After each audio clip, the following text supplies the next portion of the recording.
It's time for high school football, presented by Sarshone Auto Group on Q92 and the Q92 Sports Network. The best Stark County football is heard right here all season long. Whether you're in a car, at home, or on the go, the action is live on Q92 and streaming on the Q92 Facebook page, X, and our YouTube channel.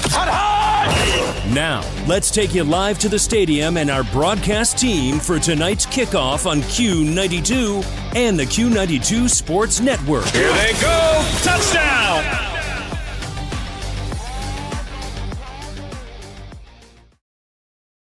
92 high school football presented by Sarshone Auto Group, and welcome to week 3 from Canton, Ohio.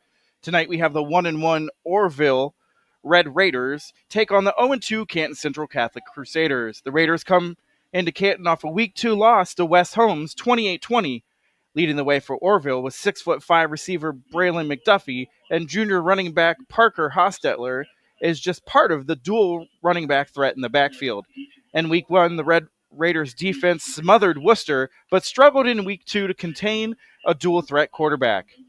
With losses to Perry in week 1 and Mogador in week 2, this young, hungry Canton Central Crusaders team is sitting at 0-2. Leading the way for Central is QB Brock Borkwin and a stable of running backs in the backfield led by Kenny Stroud. On the defensive side, they are a little bit banged up, but they have Tyler Cook at safety is a player to watch out for them. The stands are full, the lights are on, it's week 3 and it's ready to kick off. Orrville, Canton Central Catholic, 7 p.m. kickoff here on the Q92 Sports Network presented by Sarshone Auto Group. We're going to take a break here, and when we come back, we're going to have a look around the Q92 network.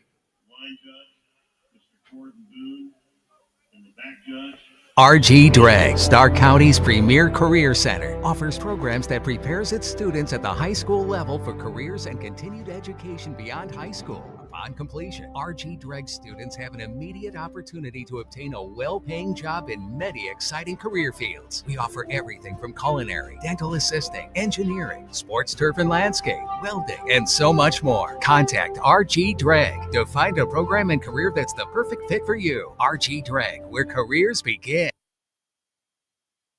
It's time for Purple Raider football. Catch every snap, every score, and every big moment all season long on AM 1310 WDPN. This year, it's even easier to follow the 13-time national champion Mount Union Purple Raiders. Listen live on AM 1310, the WDPN Facebook and X pages, and streaming on the Q92 YouTube channel. Sam Berkwin and Ryan Bevere are back in the booth, bringing you all the action. Don't miss a minute of Mount Union football on AM 1310 WDPN. Northeast Ohio knows football, and Sarshone Auto Group knows Northeast Ohio. As an official partner of the Cleveland Browns, Sarshone Auto Group serves our community with the best selection and the best service. From Ford, Chevy, Chrysler, Dodge, Jeep, Ram, and more. From the toughest trucks to the SUVs that fit your family. Sarshone Auto Group, an official partner of the Cleveland Browns, and the place where Northeast Ohio comes to drive. Visit Sarshone.com. Missed the big game? Don't worry, Q92 has you covered. Check out our SoundCloud page where you can relive every exciting moment. From high school football, basketball, baseball, and softball to Mount Union football and basketball, we've got it all. That's every broadcast from this season, and even classics going all the way back to 2016. Follow Q92 Radio on SoundCloud and never miss a play, a call, or the thrill of the game. Q92 Radio on SoundCloud, your home for every game, every season. Good evening, everyone, and welcome to Breck Buehler Stadium inside Canton South High School for the matchup between the 1-1 Akron East Dragons and the 1-1 Canton South Wildcats. For Akron East, this is their third straight road game to open the season. Week 1, the Dragons defeated Bedford 20-6, and then last week lost to a strong Nordonia team 39-7. They are led by senior defensive back duo Terrell Wharton Jr. and Dante Swain Jr. This duo has more than a dozen college scholarship offers between the two, and they make opposing quarterbacks think twice throwing at them. For Canton South, this is their third straight home game to open the season. Week 1 was a win over Field, 42-16, and last week they fell to CVCA 42-14. For the Wildcats, it's been Therese Conley, Nolan Bonner, Brody Beagle, and Diego Bautista leading the offense, and when they are clicking, look out. Who will pick up their second win tonight? Will it be Akron East or will it be Canton South? You can find out live on the Q92 Sports Network as myself and my broadcast partner Robert Coleman will have the call. Pre-game is at 6:30. Kickoff is at 7. For Q92 Sports, I'm Mike Voorhees. Well, tonight here at Streetsboro Community Stadium in Streetsboro, the Rockets will play host to the visiting Alliance Aviators here on AM 1310 WDPN. We'll have the kickoff tonight just a little bit after 7 o'clock. You can join myself and Caleb Norick on the call on 1310 tonight. The Alliance Aviators come in with a record of 1-1. They dropped their opener, or they won their first game against Parma Padua on the road 25-3, but then ran into a buzzsaw last weekend in their home opener at Larry Karras Stadium as they fell to the upstart Louisville Leopards by the score of 30-13. Coming up next for Alliance will be Ellet, Central Catholic, and Salem here in the next 3 weeks. Meanwhile, this Streetsboro team is off to a pretty good start. The Rockets are 2-0 in the Young 2025 campaign. They knocked off Copley to start the year, 34-20, and they really handled Kent Roosevelt a week ago at Kent. The Rockets will win there by the score of 42-7. After tonight's game, they will be at Coventry and a couple of home games to Springfield and Norton before they hit the road to Woodridge coming up on October the 3rd. Should be an outstanding matchup. Lots of athletes on the field here tonight, and it looks like it's going to be another beautiful night for high school football. Join us tonight with the kickoff at 7 o'clock. Myself and Caleb Norick. Alliance will take on Streetsboro. It's high school football on AM 1310 WDPN. Peace of mind. It's one of the most important benefits that we can offer at Friends and Family Credit Union. Welcome to Family Secure Checking. It offers unrivaled security to protect your everyday finances and purchases, as well as comprehensive identity theft protection and reimbursement coverage, credit file monitoring, benefits for travel, shopping rewards, and cell phone protection that includes repair or replacement for up to 4 phones on your cell phone plan. It's time to bring a friend into the family.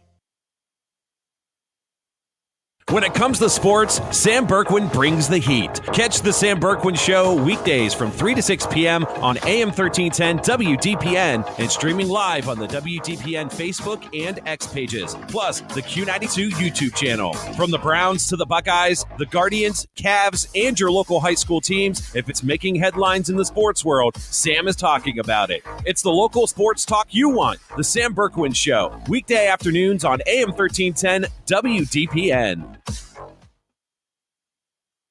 Hey, sports fans, want the latest local sports news, game photos, coach and player interviews, and live play-by-play coverage? Then follow Q92 Sports on social media now. We're on Facebook, Instagram, X, Threads, YouTube, and SoundCloud. Like, follow, and subscribe today. Catch the highlights, relive the moments, and stay connected to your hometown teams. Q92 Sports, your home for everything local sports. Real teams, real action, real coverage. Follow Q92 Sports on social media.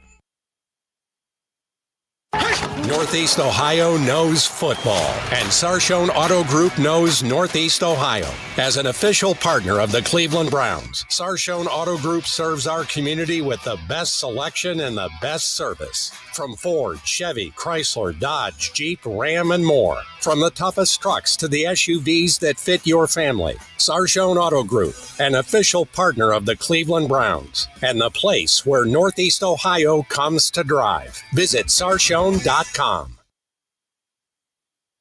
This is high school football presented by Sarshone Auto Group on Q92 and the Q92 Sports Network. Good evening, everyone. Week 3 of the 2025 high school football season is here. I'm Jay Wilhelm with the Q92 Sports Network, brought to you by the Sarshone Auto Group. I'm here live at Sandy Valley High School as the Cardinals play host to the East Canton Hornets.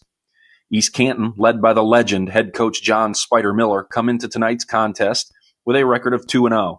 They defeated Chippewa 38-0 in Week 1 and Wellsville in Week 2 by a final score of 49-0. They'll look to continue playing shutout defense and high-scoring offense here tonight, as this is their first road game of the season. Sandy Valley comes in still looking for their first mark in the win column as they sit at 0-2. They lost their season opener at Fairless 50-13, and last week in their home opener here in Magnolia got taken down by Manchester 48-13. Brian Gamble and his guys will look to turn their season around here tonight in front of their home crowd. Join me this evening with pregame starting at 6:30 and kickoff scheduled for 7. Live from Sandy Valley, I'm Jay Wilhelm with the Q92 Sports Network. It's week 3 of the 2025 season, and we are coming at you live from Mollenkopf Stadium in Warren, Ohio, for the matchup between the 1-1 Warren Harding Raiders and the 2-0 Perry Panthers. Warren Harding, coached by Matt Richardson, currently sits at 1-1 on the season. They opened the season up with a 43-25 loss to McKinley, then bounced back with a 25-6 victory over Akron Buchtel. Their defense making big plays in week 2, registering 5 interceptions, including 2 pick sixes. The Raiders have a two-headed monster at running back with Kinga Deer and Mendez Provit. James Jones started the first 2 games at quarterback for the Raiders, but Satavian Hill had success running the Wildcat offense last week. Perry and first-year head coach Spencer Lino got off to a perfect start, 2-0 on the season, beating Central Catholic week 1 and shutting out Akron St. Vincent St. Mary's last week. They have outscored their opponents 77-14. The Panthers have shown a balanced attack so far, gaining 447 rushing yards and 320 passing yards in the first 2 games. Keep an eye out on junior running back Jonathan Lemon, who has back-to-back 100-yard rushing performances, and Connor Shepard, averaging 9 yards per carry. Sophomore quarterback Cameron Treharn has completed 66% of his passes with 3 touchdowns and no interceptions. Senior wide receivers Jaden Wilson and Nasir Foster are averaging 17.5 yards per catch, and both of them with pick sixes last week. Join me, Ryan Keller, and Antonio Hall for the call. Kickoff set for 7 o'clock on Q92radiosports.com, the Q92 Sports Facebook and X pages, and also the Q92 YouTube page. From Mollenkopf Stadium in Warren, Ryan Keller, Q92 Sports. Looking for your home for local sports? Head over to Q92radiosports.com, the official website of Q92 Sports Network. Catch every live broadcast of high school games and Mount Union sports. Stay up to date with the latest local sports stories. Check scores from around the area and never miss a game with our full broadcast schedule. It's everything sports all in one place. Q92radiosports.com, your local sports connection. It's time for Purple Raider football. Catch every snap, every score, and every big moment all season long on AM 1310 WDPN. This year, it's even easier to follow the 13-time national champion Mount Union Purple Raiders. Listen live on AM 1310, the WDPN Facebook and X pages, and streaming on the Q92 YouTube channel. Sam Berkwin and Ryan Bevere are back in the booth, bringing you all the action. Don't miss a minute of Mount Union football on AM 1310 WDPN. RG Drag, Stark County's premier career center, offers programs that prepares its students at the high school level for careers and continued education beyond high school. Upon completion, RG Drag students have an immediate opportunity to obtain a well-paying job in many exciting career fields. We offer everything from culinary, dental assisting, engineering, sports turf and landscape, welding, and so much more. Contact RG Drag to find a program and career that's the perfect fit for you. RG Drag, where careers begin. It's week 3 of the high school football season, and that brings us tonight to Howland, Ohio, the home of the 1-1 Howland Tigers, who'll be hosting their future Eastern Buckeye Conference rival, the 1-1 Marlington Dukes, tonight on the Q92 Sports Network.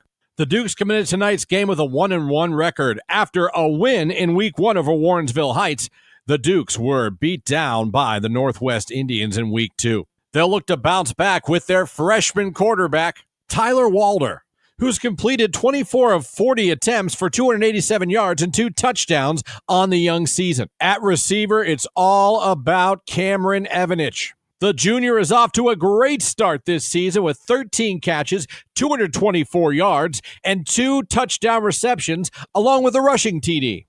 Coach Cardinal will be leaning on his junior wide receiver to help. As far as the Howland Tigers go, they came up with a victory week 1 against Niles on the road, then came back home and lost big time to Geneva last week, 56-21. Howland will be leaning on their senior running back, Devay Hanzu. He's the cowbell for this offense. Howland will also be trying to get the ball to their receivers, Josh Jarvis and Carter Nielsen. Howland brings back a veteran team with 10 starters on offense and 7 on defense. It's Marlington and Howland, a preview of the future of the EBC Conference. And you can hear it all tonight right here on the Q92 Sports Network. The Louisville Leopards host the Northwest Indians in a renewal of a matchup that in the past was one of the most anticipated in Stark County. Northwest is 1-0 after a 35-0 win over Marlington. The Indians' Week 1 game was canceled due to an outbreak of illness at Norton. John DeMarco's team ran for 4 touchdowns with 2 from Kellen Reinford and 1 each for Joey Madur and Connor Stevenson. Madur had 83 yards on 12 carries. Quarterback Braden Venables was 15 of 19 for 168 yards and a score with no interceptions. DeMarco is facing his former school where he was head coach from 2010 to 2018, compiling a record of 65-29. Louisville is 2-0 with wins over New Philadelphia and Alliance. The Leopards held the Aviators to 233 rushing yards and 13 points last week after shutting out the Quakers. The leading rusher is quarterback Gabe Stauffer with 152 yards and 2 touchdowns. Stauffer has completed 21 of 29 passes for 291 yards, 3 TDs, and no picks. He was 10 of 11 against New Philadelphia. Luke Seaman scored a defensive touchdown that night on a 55-yard interception return. This will be the 4th consecutive season these teams meet in Week 3. They split 10 games as NBC rivals from 2000 to 2009. Northwest has won 2 of the previous 3 after losing the first game 16-6. Northwest won 35-28 last year. It will be Northwest visiting Louisville. I'm Clinton Scroggs for Q92 Sports. Missed the big game? Don't worry, Q92 has you covered. Check out our SoundCloud page where you can relive every exciting moment. From high school football, basketball, baseball, and softball to Mount Union football and basketball, we've got it all. That's every broadcast from this season, and even classics going all the way back to 2016. Follow Q92 Radio on SoundCloud and never miss a play, a call, or the thrill of the game. Q92 Radio on SoundCloud, your home for every game, every season. When it comes to sports, Sam Berkwin brings the heat. Catch the Sam Berkwin Show weekdays from 3 to 6 p.m. on AM 1310 WDPN and streaming live on the WDPN Facebook and X pages, plus the Q92 YouTube channel. From the Browns to the Buckeyes, the Guardians, Cavs, and your local high school teams, if it's making headlines in the sports world, Sam is talking about it. It's the local sports talk you want. The Sam Berkwin Show, weekday afternoons on AM 1310 WDPN. This is high school football presented by Sarshone Auto Group on Q92 and the Q92 Sports Network.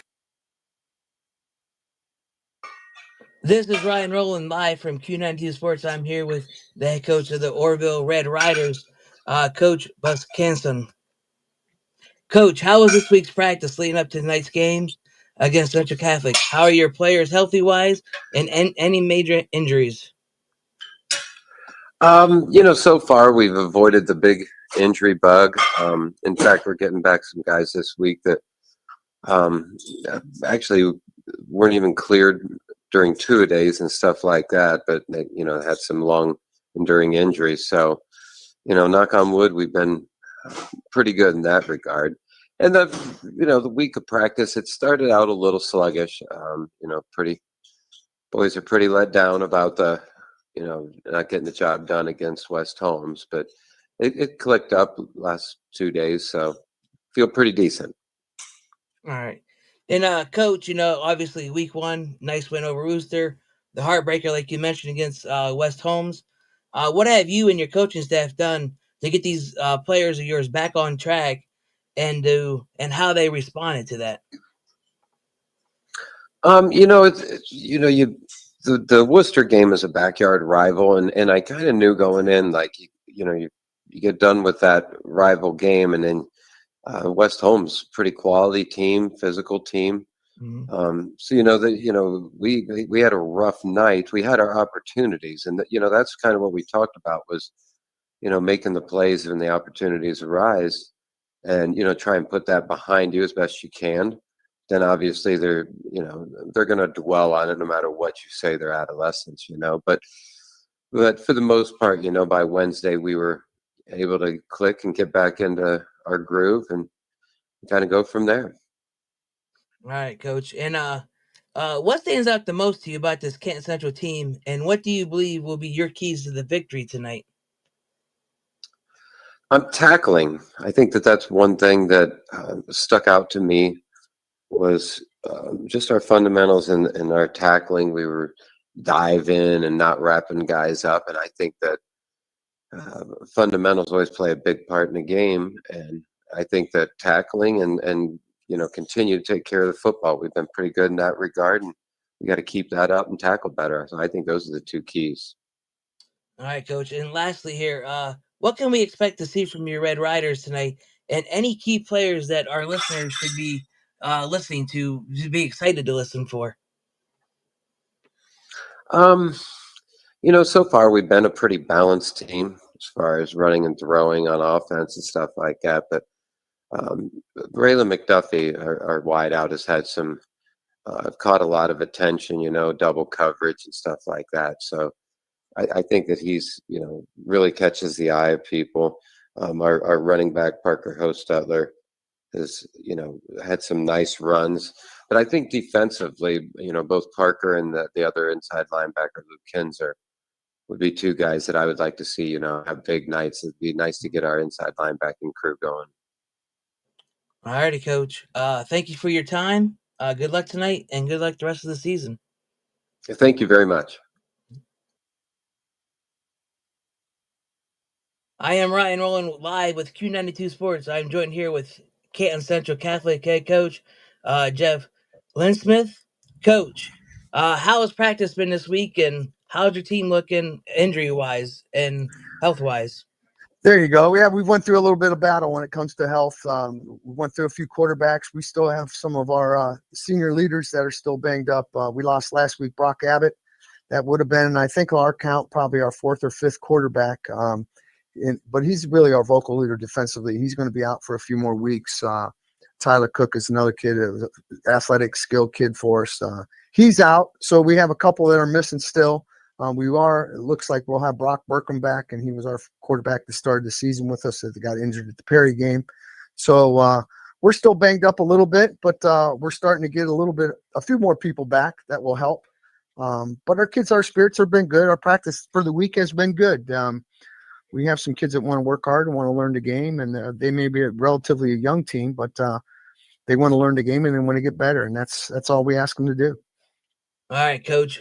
2 weeks into the season, how do you feel about your team where it is compared to where it is now to week one? I think they've grown a little bit from week one. We've had some battles. We've had some physical battles that taught us some lessons about preparation, lessons about some good practice habit skills. At one time we had 7 sophomores starting, and you go up against some teams that like physical play. They learn the hard way that way. You try to prepare them as best you can, but how they've grown from each one of those lessons is important. And I think we've grown, and we will continue to grow every week, and that's what they want to do. All right, Coach. The Orrville Red Riders are coming in tonight. What stands out the most to you about them, and how do you stack against them for victories? Victories for you, so you can win tonight. There you go. Hey, Orrville will come into our place tonight, and you'll see a bunch of great skill. A receiver at 6'4", about $190 that can fly, can go get the ball. That has really grabbed a lot of attention of defenses they've played. People have double teamed him throughout the game. I've seen people slide 3 people his way when he's by himself. So obviously their quarterback's very good at delivering the ball to some great athletes. It's going to be a great challenge for us. They've got a big offensive front. They do a lot of good things. 2 linebackers that fly the football. So we're going to try to make sure we take some big plays away from them, make them earn every ground yard they can get. take that explosive play for them and hopefully they make a mistake that way. For us, we like to get a little bit more consistent on the offensive side, try to spread the field a little bit more than we have.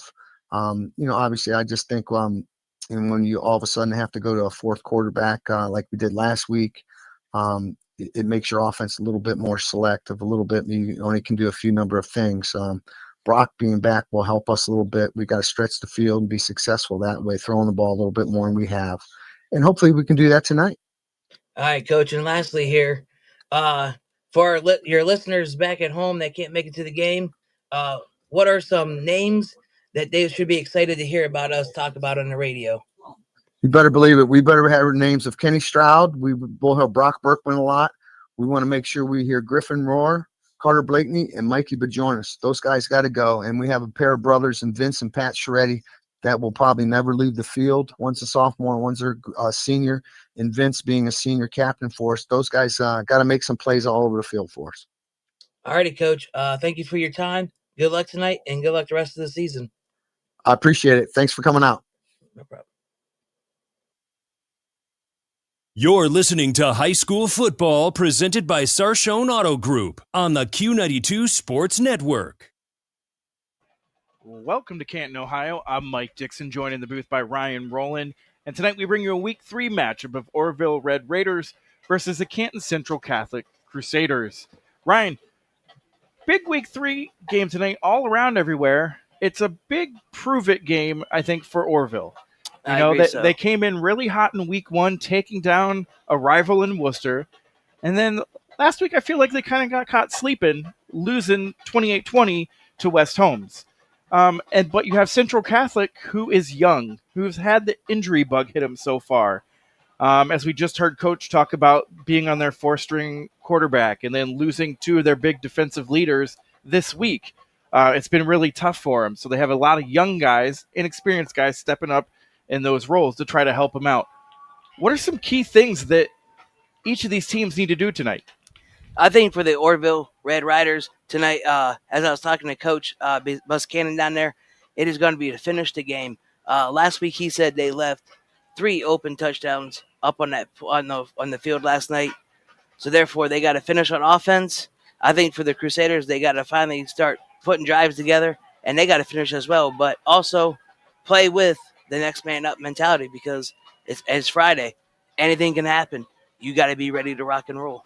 Definitely. You have to be ready to go, especially with the kind of schedule they have. They have a lot of big names on their schedule, Orrville being one of them. On the offensive side for Orrville, do they have some weapons or what, Ryan? You got a 6'5", 190 wide receiver that can fly up and down the field. That's getting double and triple coverage the last 2 games. And you got a running back in the backfield, Hofstetler? Parker Hostetler. Parker Hostetler, yes, is just rumbling and stumbling. In that Worcester game, he took over the first half. And then on the defensive side, they're strong at linebacker. Who do we really need to watch for to have big games here for this Orrville team? I think for the Orrville Red Riders tonight, we're going to hear a lot of Case McDaniels, a receiver but linebacker. He has 3 pick-6s on the season already. I think we're going to hear Parker Hostile a lot. Physical running back, lowers the shoulder. Going into tonight's game, from what I found, is 125 yards already in the season, a couple touchdowns. And then McDuffie, like you said, another big guy, 6'5", in the middle of that field. It's going to be very easily who stands 6 inches taller than a DB for the Crusaders. He's going to stand out to the middle of that field, and he might be open. Yeah, that's a big matchup we'll have to watch for this evening. A great target for the Riders. On the other side of the ball, for the Crusaders, who are some people we need to watch out for? Yeah, a lot of them we may not be familiar with because they haven't seen the field much, but who are some guys you think need to have a big game for them to succeed this evening? I think tonight for the CantonCentralCatholic Crusaders tonight, we're going to see some names from Kenny Stroud, as Coach mentioned. 123 yards, 24 carries, 1 touchdown. Patrick Sergetti, 75 yards, 3 catches, no touchdowns yet, but still a nice target to have. And then honestly, I think we're going to hear a lot about Brock Porquin again, returning after the Week 1 injury. I think he's ready to rock and roll. I mean, miss a week of football. usually ready to go after that. Yeah, and it's tough. It was a pretty significant hit that took him out. Talking to some of the guys that I'm familiar with at Central Catholic, they thought he might have been able to go last week, but as precautionary, they kept him out. And then, they saw an injury bug. Being on your fourth-string quarterback last week is really tough. A big injury, I think, for Central Catholic is Brock Abbott. He is that leader out on the defense. He's vocal. He's a heck of an athlete. He's normally the first guy there to get first touches for that Crusaders defense. So somebody's got to step in, fill his shoes. Also going to be missing Tyler Cook back at free safety. So that's another spot that we know Orrville has that deep threat. Oh, yeah. How are the Crusaders going to handle that one? So we are moments here from kickoff. Orrville will get the ball first. And back deep for the Riders, is number 2, Daryl Mosley. And kicking off for the Crusaders is Elijah Rossetti.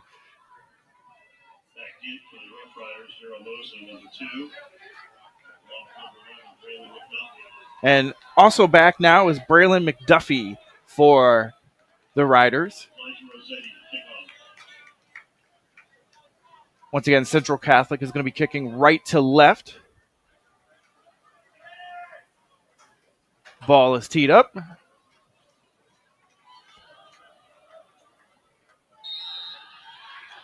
Whistle's blown. And kick is off. It is going to be a squib kick to the up back. And it looks like Mosley's going to pick it up. Not much room to run. He is tackled about the 9-yard line.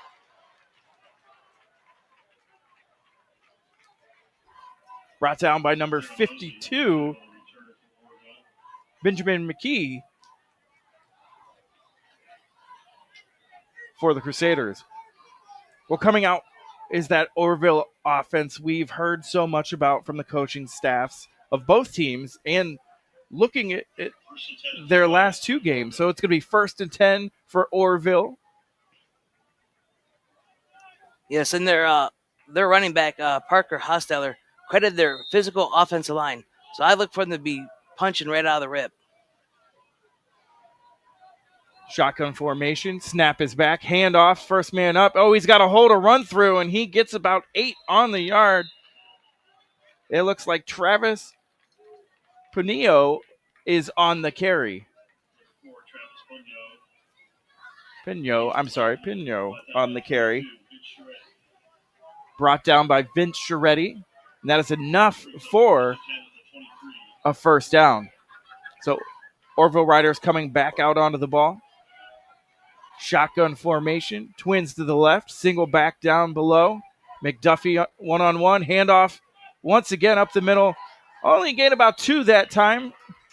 Crusaders defensive line did a nice job of getting a push there. Yes, Mike. And also tonight, talking to Coach Bus Cannon down there tonight on the field, he said, too, to look out for on his offenses, he's going to try to start 2 quarterbacks. So we're going to see 2 quarterback play tonight. So in right now at quarterback is Cameron Kraft. Snap is back. Kraft a throw. Has a man open in the flats, and he is shoved out of bounds. Completion is Braylon McDuffie there.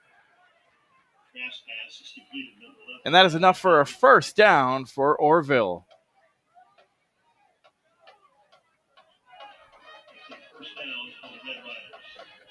He is brought down by number 20, Tyson Payne.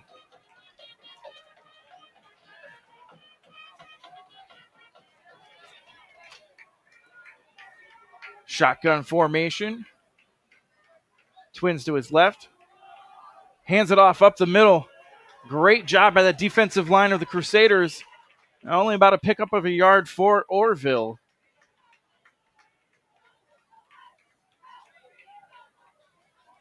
The Crusaders defense here is doing a great job with holding this physical offensive line back. That has helped Hosteller pick up huge gains in weeks past. So that was Hostetler on the ball carrier for that. Gain of 2, second of 8 for Orrville, 9:40 in the first quarter. Shotgun formation, Twins to the left. Snap is back, fakes the handoff, looks for the receiver, and he drops it in the backfield. That intended receiver was number 7, Aiden Shoup. Just trying to get that quick swing pass out to the receiver, not able to hold on to it.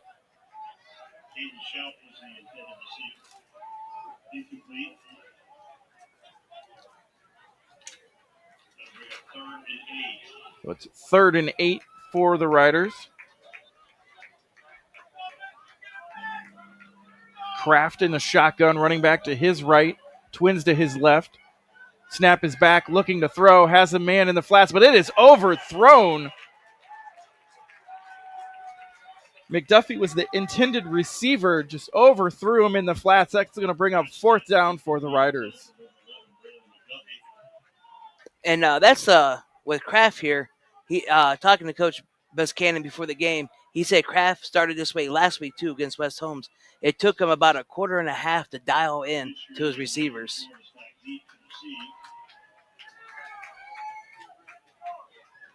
So Orrville is set to punt.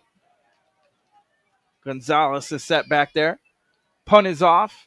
It is a deep punt.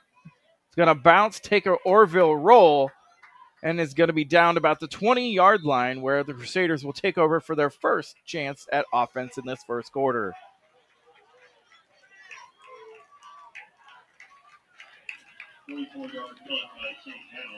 That was a 44-yard punt there by Orrville.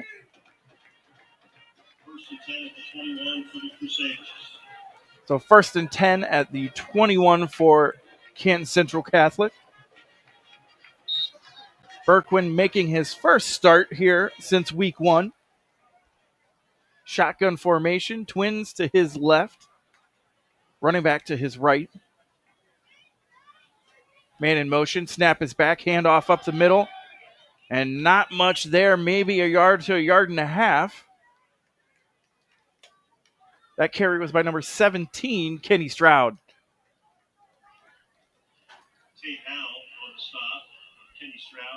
I think we're going to hear a lot of Kenny Stroud tonight once they get rolling. I think they're one of his main go-to guys on this team, on this offensive side. So Crusaders break the huddle. They are out at the line. Looks like we are going to have trips to the left. Single receiver to the right. Berkwin calling for the ball. Snap is back, looking to throw.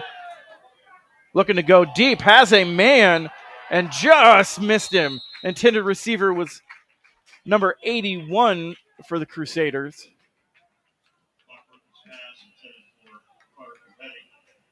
Carter Competti. So that brings up 3rd and 9 for the Crusaders.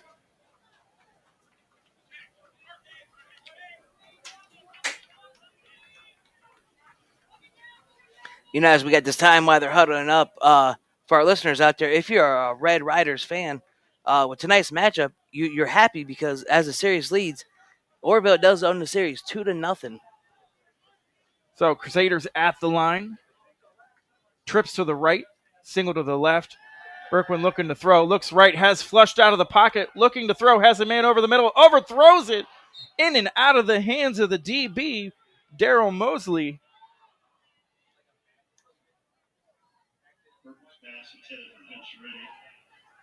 So pass intended for Vince Scheretti.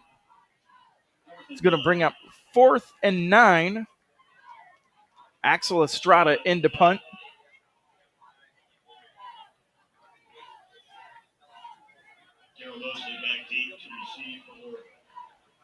Mosley back deep for Orrville. Snap is high over Estrada's head into the end zone, and he is going to fall on it. They're saying the Raiders picked up the fumble in the end zone for a touchdown. Can't see who recovered that for the Raiders.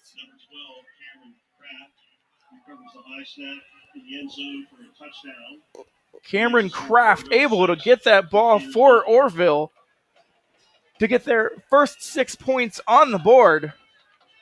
Big mistake there by Canton Central Catholic. Yeah, that's a huge mistake right there, especially when you got, young, unexperienced guys. But special teams is one of the areas you want to dominate, especially to help your defense out. So Orrville on to attempt the extra point. Gonzalez, snap is back, kick is up, and it is through the uprights. Orrville gets on the board first with 8:15 left in the first quarter off the big special teams play. So the score is 6-0 with 8:15 in the first quarter.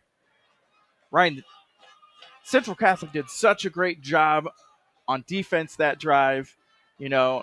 Offense struggled a little bit, and then to have that big special teams mistake there to have the ball over Estrada's head into the end zone. Just a bad timing, man. You had a little bit of momentum going with your defense. Your defense was ready to head back out onto the field, and just special teams error.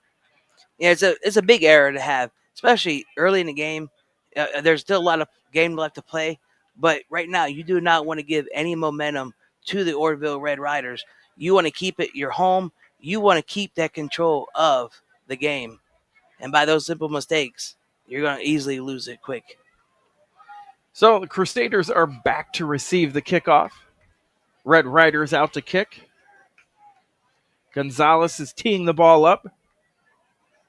Back deep for the Crusaders.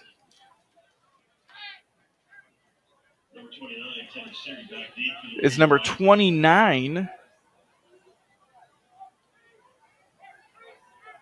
Teddy Siri.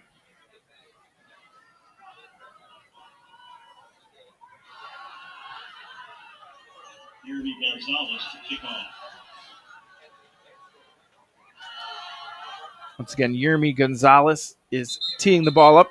We've got an official's timeout on the field.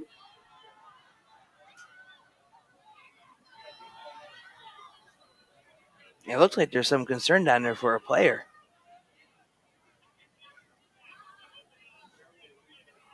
I think they're having an issue getting the ball back after kicking the extra point. I think it went over the fence. And I think some of the students actually have it, and they're trying to get it back from them is what we are waiting on.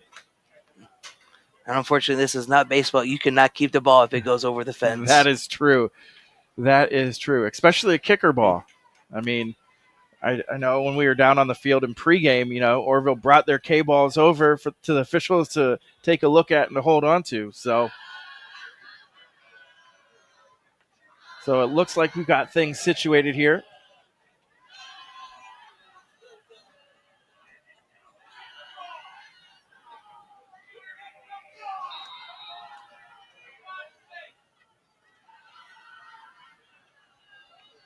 Gonzalez kicking it off.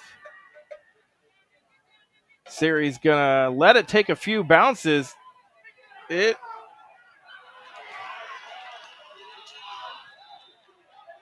going to call a touchback. That was very, very close. I thought that ball was going to die right before the goal line. From my angle, it looked like the ball did die just shy of the end zone. And it looked like Orrville actually picked it up, which I thought was going to be a touchdown. But they got lucky there. I think from what they saw is that when he hit it, I think his momentum carried the ball over the goal line before he had possession. So Crusaders are going to start with the ball on their own 20-yard line.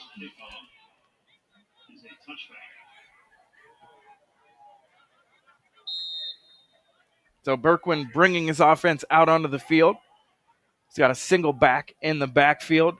Stroud is there with him. Twins to his left. Single receiver to the right. Man in motion. Snap is back. Hands off to Stroud, looking for room to run, but nowhere to go. That big defensive line of Orrville able to stack Stroud up at the line of scrimmage.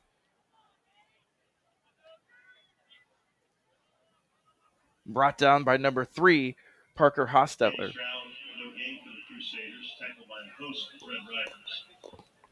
And the way that defensive line is playing, and also their offensive line playing, is a lot of people don't give it credit, but the offense and defensive line is where it's at. They call it the trenches for a reason. It's where all the big battles happen, especially on Friday nights. So we have trips to the left, single back to the right. Berkwin looking. Snap is back, looking to throw. Has a Stroud in the flats, able to pick it up, and not a whole lot of room to run, but we do have a flag on the field. Looks like it is in the area of holding. Yeah, I believe that's what the call is going to be. I think it's going to be a holding.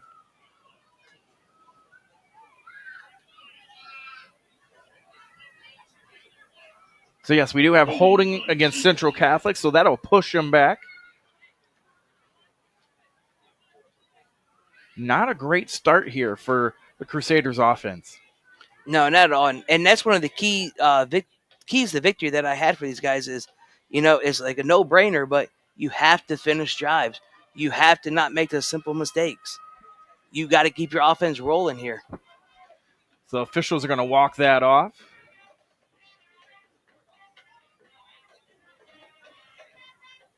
And it's going to be still the Crusaders' ball at the 13-yard the 13-yard line. Sorry, a bunch of players in my way.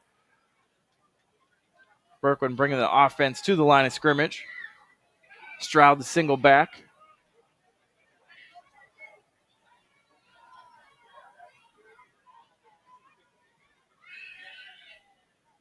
Snap is back. Berkwin looking to throw. Has a rush coming. Has a man over the middle. Caught by number 81. Carter Competti with that reception.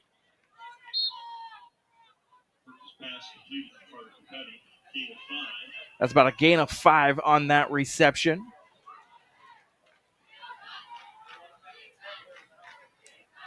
In little drives like that, little nickel, I call it nickel and dime, just nickel and dime them to death with the short passes. And I think that actually might help the Crusaders here tonight is this, don't go for the big ball. Just finish the drives and score touchdowns. So it is 3rd and 12 for the Crusaders. 6:56 left in the first quarter.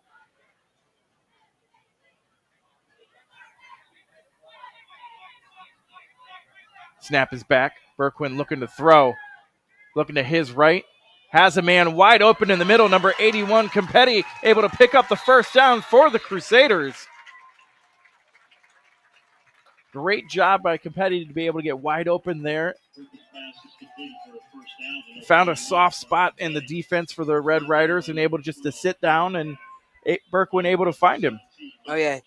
Even though Competti is 6'2", he was actually able to disguise himself and hide out there in the middle of the field and just wait for that completion there.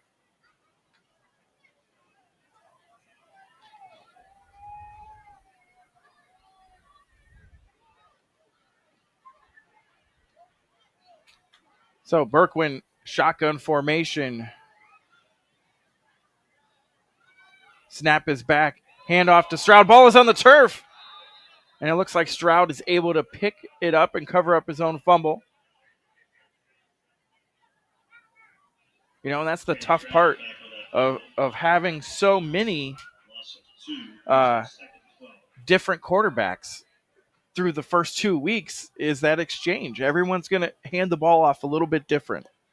Yeah, I agree with that. Like you said, everybody's going to hand the ball off different. Cadence is also going to be a big problem too. And they're a very young, experienced team, so they got a lot to get used to still.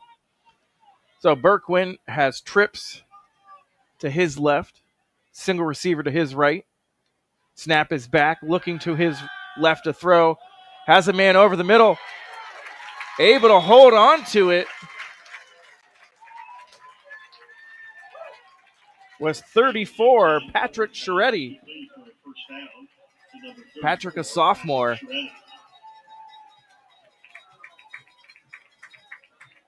Another great chance right over the middle just to find a spot and sit. So that is a first down for Canton Central Catholic. Finally getting something dialed up for him. First time today crossing over midfield.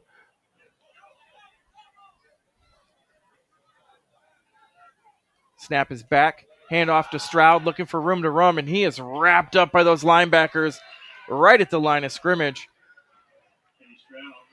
brought down by Tyson Woodruff. As we look at this Orrville defense here, we see the physical defensive line. But what we're seeing is that secondary is almost at a weak point where they're letting these guys just drop in the middle of the field with nobody around them to pick up some yards here. Well, and it looks like the linebackers are sitting back to wait for the run and just kind of holding there and not dropping back into coverage. And the receivers are finding that and just sitting, especially the running backs coming out of the backfield. So shotgun formation.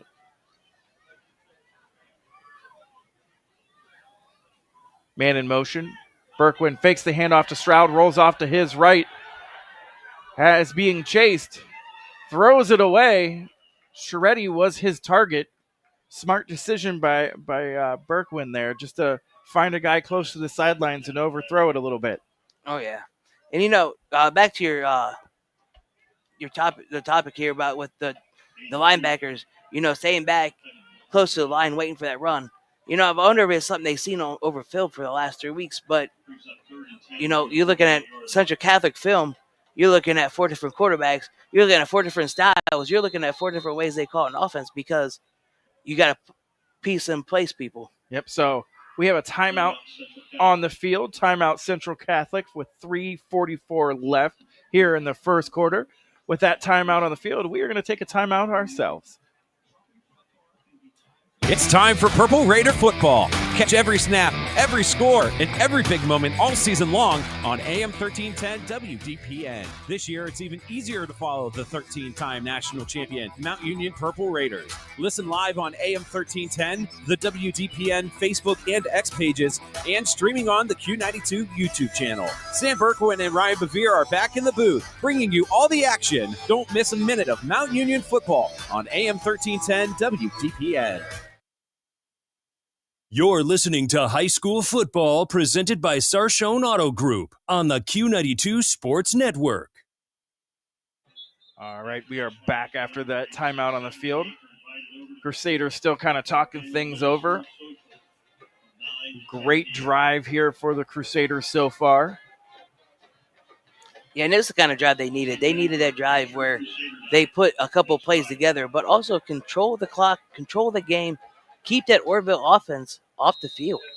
So Berkwin in shotgun formation. He has trips to his right, single back to his left. Stroud in the backfield with him.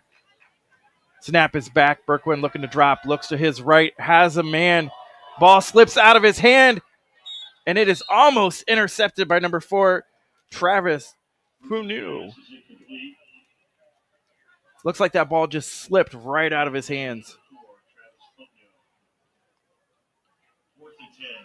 And the way it looked up here was the way he came down with it that it knocked it out of his arms, which is more luck for the Crusaders offense here.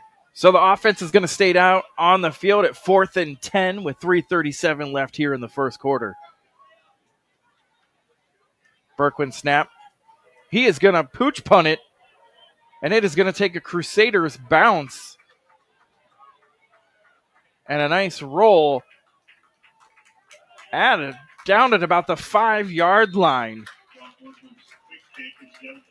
So the quick kick works for the Crusaders there. They get some nice yardage out of the punt.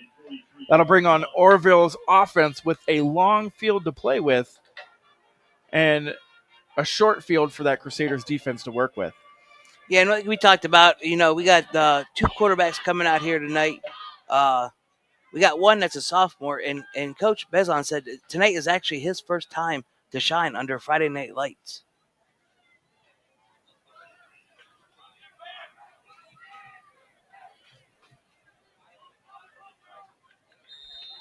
So Mark Lorson in at quarterback. Snap is back. Hands it off to Hostetler. Not a lot of room. He is brought down in the backfield. Wagner on the stop for the Crusaders. So that is a loss of 3. Ball is now on the 2-yard line.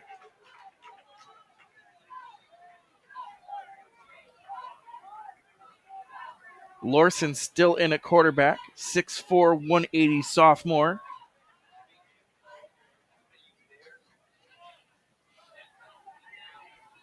Still in that shotgun formation. Trips to his left, single back in the backfield. Snap is, handoff up the middle, has room to run, but it's brought down right about the line of scrimmage. Number 4 on the carry for Orrville. Griffin Moore brought down, able to tackle him there. So it brings up a big 3rd down here for Orrville. I'm really shocked, too. We talked about Coach Bizon. He talked about how the sophomore quarterback is his first time seeing Friday Night Lights. I'm surprised we're seeing this so early in the game. Especially this part of the field. Snap is low, but able to hold on to it. Rush is coming. Lorson looking to throw over the middle. Has a man, none other than McDuffie. Pass completed about the 31-yard line for the Red Riders. Brought down by number 15. Christina Johnson, please report to the concession stand on the home side, on the north end. So the sophomore quarterback able to come up big and deep in his own territory. Brings up 1st and 10 with 1:15 left in the first quarter. Yeah, and that play drive right there was huge for that sophomore, building some confidence for him. Man in motion. Snap is back. They're going to hand it off to the man in motion on a jet sweep, looking for room to run, but he is brought down in the backfield. Paul Manson able to bring him down. Brought down by number 27, Paul Manson.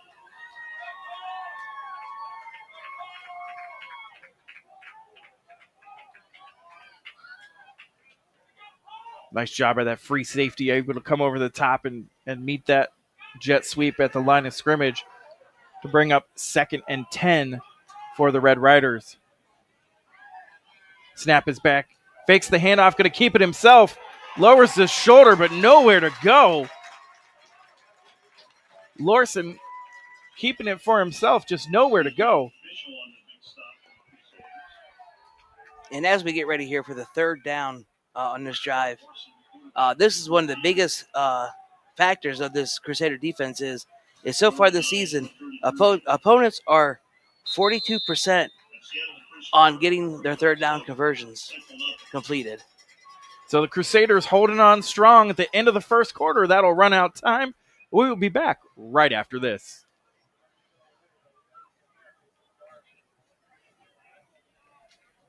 When it comes to sports, Sam Berkwin brings the heat. Catch the Sam Berkwin Show weekdays from 3 to 6 p.m. on AM 1310 WDPN and streaming live on the WDPN Facebook and X pages, plus the Q92 YouTube channel. From the Browns to the Buckeyes, the Guardians, Cavs, and your local high school teams, if it's making headlines in the sports world, Sam is talking about it. It's the local sports talk you want. The Sam Berkwin Show, weekday afternoons on AM 1310 WDPN.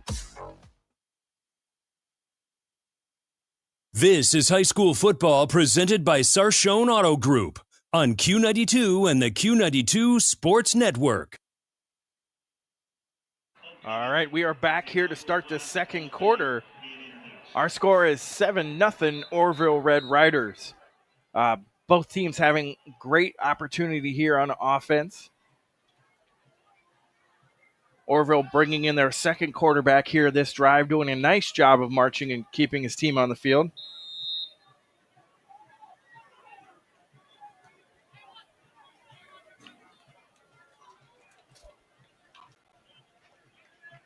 Snap is back. Orson looking to throw. Looking towards the sideline, has McDuffie, and he is shoved out of bounds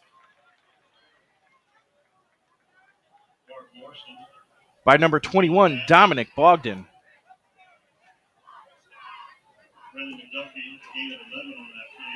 I think this sophomore quarterback here, too, is doing a really great job of showing that even though it's his first time under the lights on Friday night, he is ready to step up. He is ready to take over. He is ready to be that guy that they needed to be in the future. Yeah, he's doing a real nice job of commanding the offense. So shotgun formation.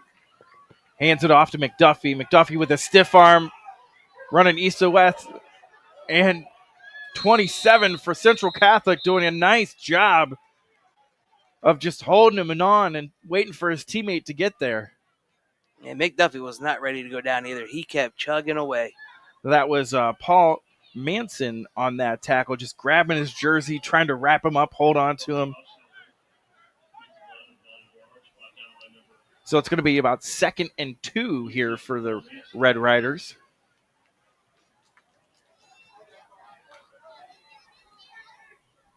Second and 1 at the 48 for Orrville. The ball's at the 48-yard line.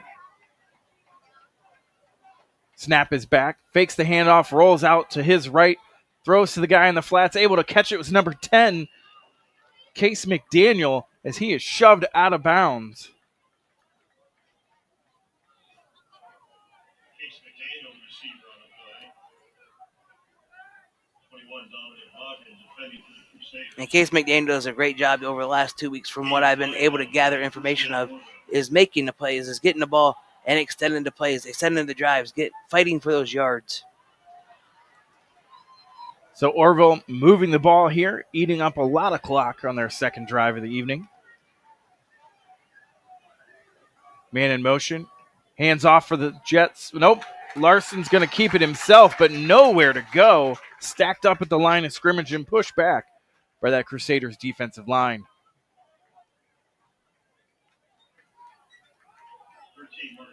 Yeah, for the Crusaders defense there, too, it looked like they actually brought up a free safety up on the side and did a safety blitz on that side where they couldn't see him.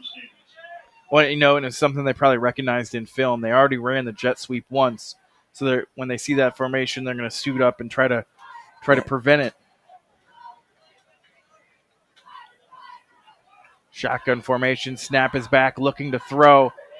Miscommunication between McDuffie and Lorson. McDuffie didn't even ran a streak, and it looked like Lorson was looking for the out towards the sidelines right at the sticks. So that brings up 3rd down.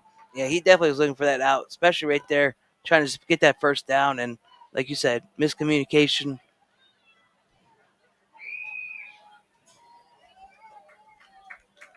So Orrville to the offensive line for 3rd down and 10 in Crusader territory. Trips to the left, single receiver to the right. Lorson looking to throw. Throws it, and it is completed. Pass is caught by number 5, JoJo Klein, for the 1st down. He is brought down by number 21, Dominic Bogdan. And unfortunately, like I said before, for the Crusader defenses, the 3rd down conversions is one of their weak points. They always let their opponents advance. And so far, that is now 3 of the 3rd down completions for Orrville.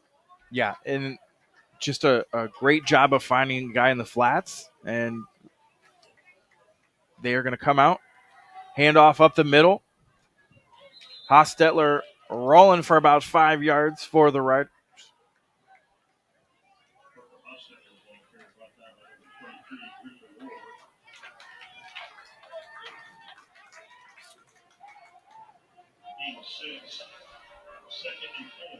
Gain of 6. It will be bringing up 2nd and 4 for Orrville. You know, one of the things about Parker Hostetler is, as a running back, he credits his offensive line a lot for his playmakers that he gets. Snap is back. Hands it off once again. And it is going to be close to a 1st down for Hostetler.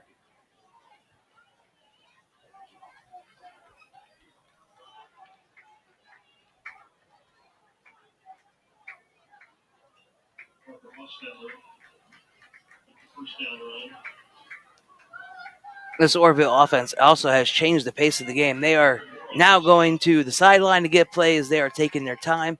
They are trying to pretty much ground and pound this Crusader team to beat them up even more. They're trying to wear that defense out.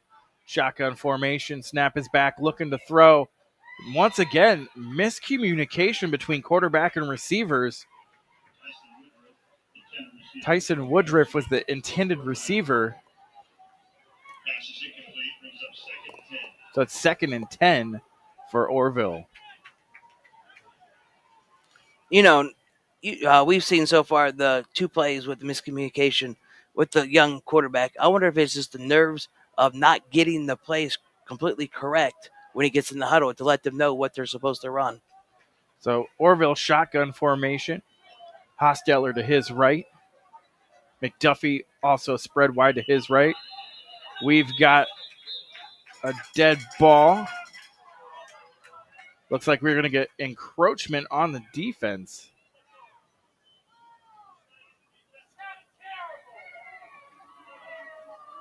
So that'll be a 5-yard penalty. Offsides against Central, 5-yard penalty. And it'll move Orrville up and make it 2nd and 5.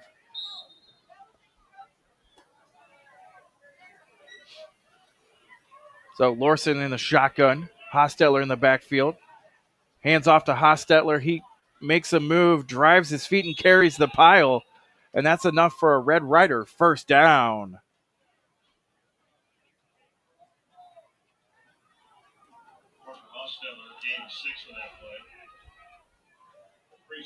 As we look at the Crusader team too, one of the things I've seen in their stat line that they've shared with us is these silly penalties. They got so far in the year they got over 125 yards in penalties, and tonight alone they're already at 25. So they had to stop with these penalties to be better later down in the season. So man in motion. We got another flag on the field. Looks like we are getting a false start on the offense. It's going to move him back another 5 yards to make it. It's a false start on that penalty flag for Orrville. And if you're a Red Rider fan that's listening tonight, this is actually something that the Red Raiders have been really good at over this past 3 weeks is penalties. Not many penalties come their way. They're very disciplined. So shotgun formation once again. We have Trips to the right, McDuffie far right. Hostetler in the backfield. Fakes the handoff to Hostetler.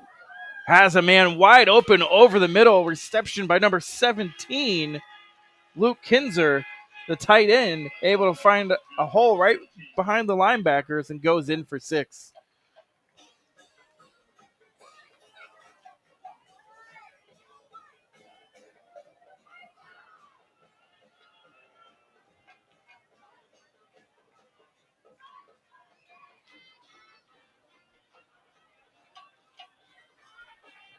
A little me wants to believe that maybe that offsides penalty was just to back them up a little bit so they could get something to work there. So Gonzalez set to attempt the extra point. Snap is back, hold is down, kick is up and through the uprights, and it is good. So that gives Orrville 14, Canton Central Catholic 0 with 7:40 left in the half.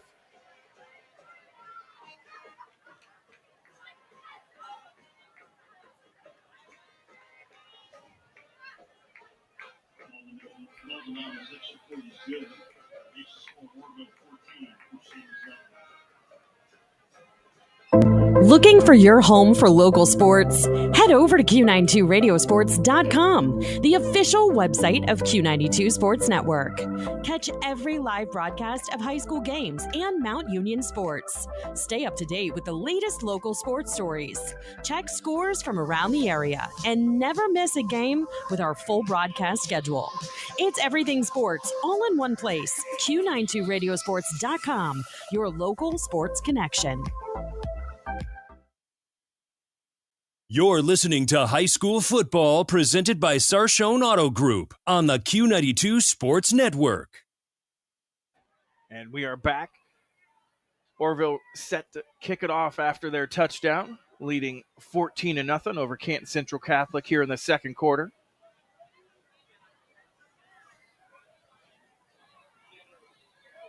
Siri back deep for Canton Central Catholic.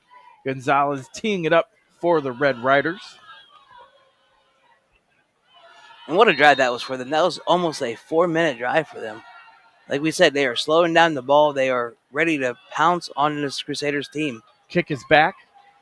Searly fumbles it, but able to pick it up. Looking for room to run. Gets it up to about the 32-yard line on that return. He is brought down by number 7 for Orrville, Aiden Shoup. So Central Catholic had a nice drive going here on their last possession. Just unable to convert once they got down into Orrville territory. Ryan, what do you think they're going to come out and do here? I think they're going to try to attack the middle of the field. I know I would, especially with Patrick Spaghetti out there. So shotgun formation for Borquin. Stroud in the backfield with him. Snap is back. He is going to keep it himself, looking for room to run. Not much there. I think the hesitation there held him up a little bit. Able to pick up maybe a yard on that. So that'll bring up 2nd and 9 for Central Catholic. When I look at these young teams like, the Crusaders here, I always feel like a quick offense is the best bet to go. Quick passes, out passes, just to get the pressure off that offensive line, and you're also making the plays that you need to make. So Central Catholic bringing the ball up to the line of scrimmage. Shotgun formation once again. Shot back. Looking for that screen pass. Has Sharetti, but he is not able to hang on to it. He looked upfield before he was able to catch the ball there. So it'll be 3rd and 10 for the Crusaders.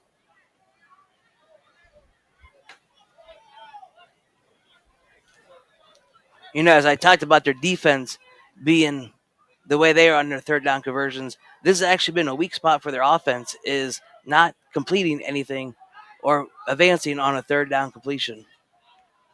So shotgun formation, trips to his right, single receiver to his left, Stroud in the backfield. Snap is back, looking to throw, looking right.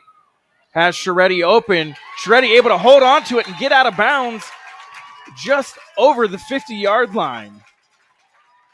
So nice pass by Berkwin, able to find Sharetti, Patrick Sharetti, that is.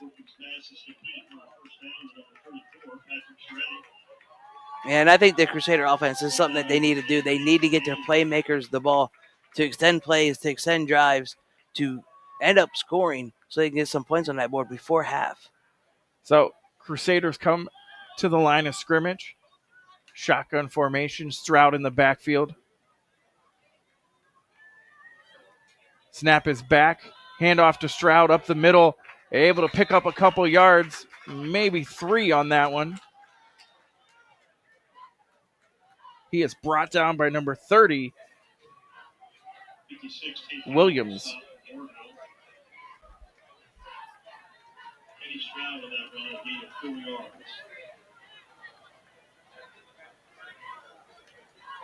So Central Catholic in Orrville territory for the 2nd time this quarter.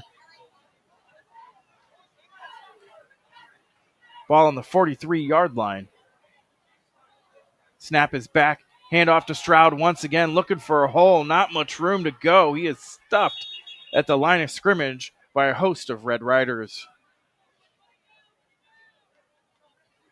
Looking at this offense here for the Crusaders is they do get a couple plays here and there, but they're struggling, and they've been struggling with getting a series together of play after play after play to add on to something. So some scores around the league. East Canton leads Sandy Valley 17-7. Northwest and Louisville 0-0. And we've got a timeout on the field. Canton Central Catholic. East Akron leads Canton South 12-7. Howland 10, Marlington 7. Alliance 13, Streetsboro 13. So Crusaders taking a timeout. They're going to talk things over at 4:51. It's going to be 3rd and 6, ball on the 43-yard line for the Crusaders. And Crusaders have done a nice job of finding guys open in the flats and then right behind the linebackers, right in front of those safeties, have been where they've been successful most of the evening. And a big thing is that when Berkwin stands tall and doesn't get happy feet, that's when they're completing those passes. Yeah. And, a lot of I think is just because, week 1 he had that injury. It was week 1 of the 3rd quarter, I believe it was, he went down. So tonight is pretty much a full test for him just to get under center and get that pressure under build.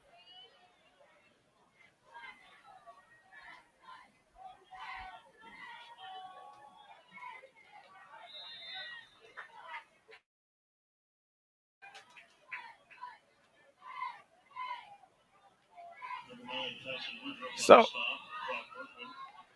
Brock Berkwin keeps it himself up the middle. Game of about 1. It's going to bring up 4th and 5. Mike, and you also mentioned too, I'm really shocked we're not seeing the ball too steady out there in the middle of the field, especially with the linebackers playing up and the DBs playing back. That midfield is there for them to attack. Has Stroud in the flats, but it is incomplete, unable to haul it in.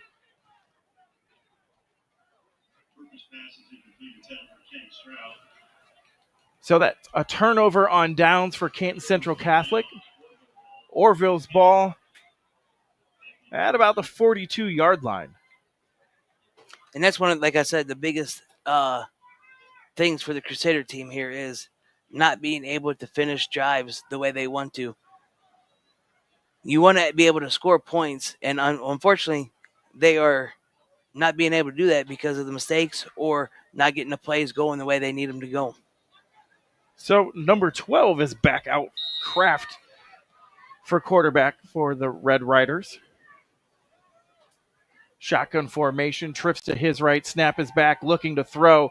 Not a whole lot there, going to roll out to his right, point to his receiver, is going to tuck it and go. Makes one man miss, makes two mans miss, gets the first down, still on his feet. And he is brought down at about the 45-yard line of Canton Central Catholic. From Kraft, they're almost a delayed reaction. But most of the time, if you're a quarterback, and your coaches are telling you this too, if you're a quarterback and you see green, you better go. No matter what, just go. Pick up those yards. Let's get a first down. Let's keep rocking and rolling on offense. Yeah, most definitely. So does shotgun formation for Orrville. Snap is back. Hostetler, the ball carrier, able to make one man miss, falls short just to the first down. It's going to bring up 2nd and 9 for Orrville.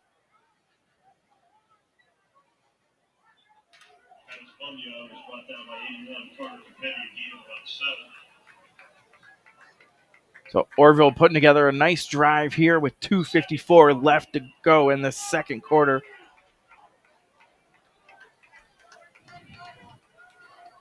Shotgun formation. Snap is back. Fakes the handoff. Rolls out. Looking to throw. If I has a man in the middle of the field. And that is enough for a Red Rider first down. And caught by number 8.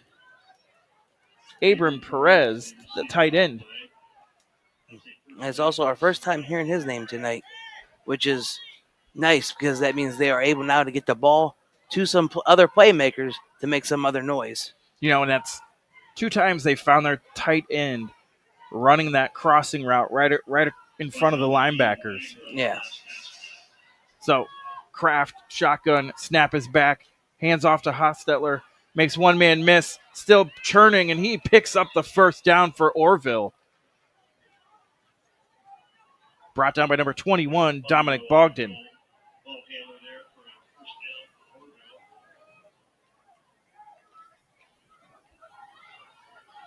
As we look at this offense, too, as the coach is bringing in a play, Patrick Parker, Hostetler, is 6 for 45 yards right now in this first half. So 1:33 here left in the first half. First and 10, ball on the 11-yard line. We've got some whistles on the field. We have a timeout. Orrville timeout. That's be their first timeout they've used this half. They want to talk things over here. Right, they've done a nice job of running and passing the ball here in this first half. Having lots of long drives, wearing this Crusaders defense out, knowing that they're not very deep right now, it's a great strategy. Oh, yeah. Wearing them out, ground and pounding in the middle of the field. And then last time, actually right where the ball stands right now, is where they had that nice completion to McDuffie for their last touchdown. Yeah, and I wouldn't be surprised also to look out for those tight ends right in the middle, just running that post route from the slot position. And keeping those right in front of the linebackers. And, you get 3 yards on them, you're golden. You watch out for Shoop there, who's in the slot. He's going in motion. Snap is back, looking to throw. McDuffie the target, and it is knocked out of his hands. Great coverage there by the Crusaders. Number 21, Dominic Bogdan. So far, too, with this Red Rider offense here, I'm starting to notice once they get close to that red zone that McDuffie is their main guy. They want to get him the ball, which he's a big playmaker for the team. So I don't blame him. And that's great coverage. You have a 5'10 DB in Dominic Bogdan covering a 6'5 receiver. That's the matchup you want, but Bogdan holding his own, able to knock that ball out. Hand off to Hostetler, churning, but he is brought down after a pickup of 3. Number 27, Paul Manson on that tackle.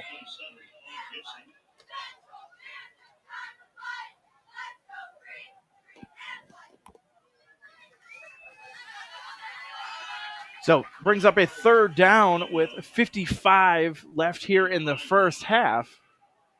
Orrville looking to the sidelines for the play.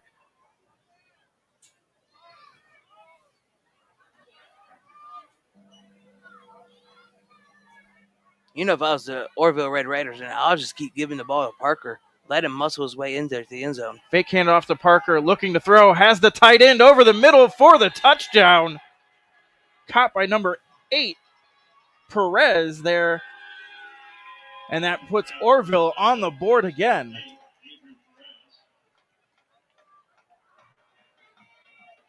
So Orrville, both young quarterbacks, able to drive down the field and find the end zone.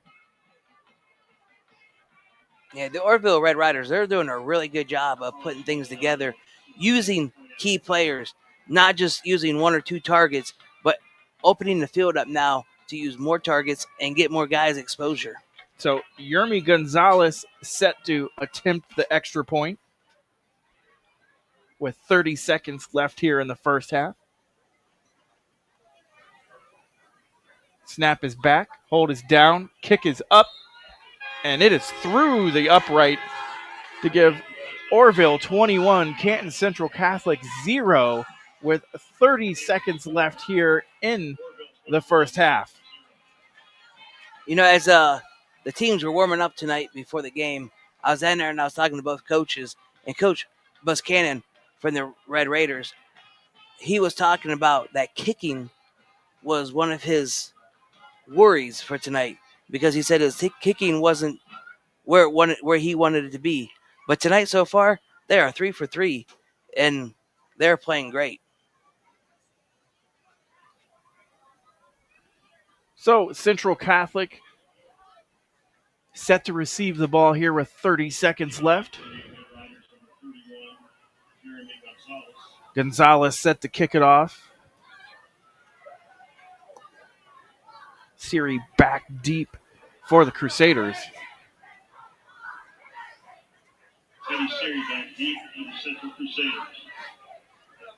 Looking at the Crusaders right now to get the ball here. I wonder if they're waiting for a squib kick or something, because they got that middle of the field jam-packed.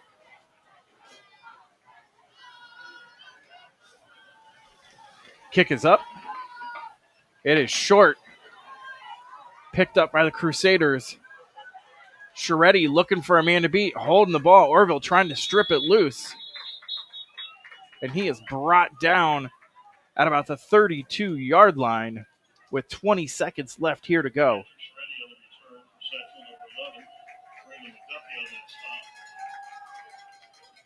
With the Crusaders offense, how they've been playing so far, I think we're going to see a couple of plays just to try to end the half on a good note.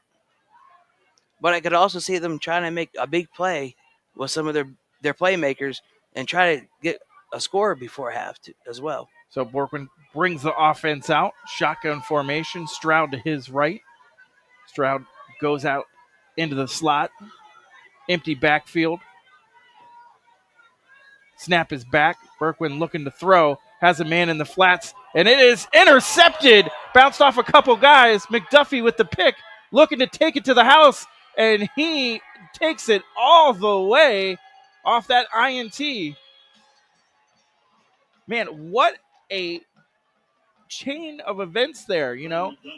Almost intercepted, tipped up, almost caught by a Central Catholic, tipped again, and the McDuffie able to pick it up and take it all the way to the house.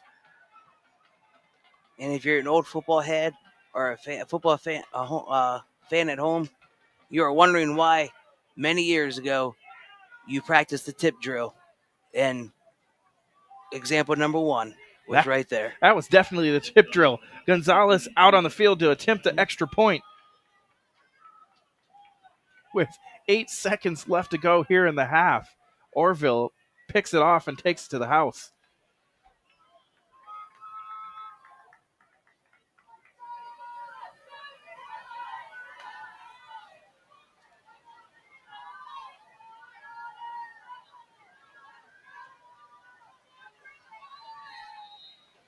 Well, that's something to keep an eye on.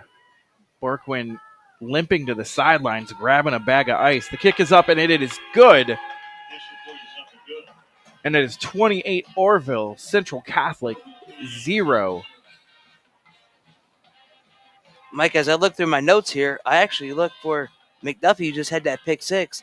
That is now his 4th pick six of the season in 3 weeks of football. It's only week 3, and he's making plays. Yeah, it's going to be something to watch there. Brock Borkwin holding his wrist with some ice on it. That looks like it to be his throwing hand he's holding it on. You know, he's mentioned it's something to watch, especially with 8 seconds left. I look for him to either take a knee or just call a safe play and just go into the halftime just to make sure their guys stay healthy for the second half. I could see Orrville squibbing it, you know, to get the clock running. Yeah, that, especially, too, because lately they've been kicking, and they've been kicking in the middle of the field as well. And you can see it that Crusaders are ready for it because the middle of the field, again, is jam-packed with a lot of defenders.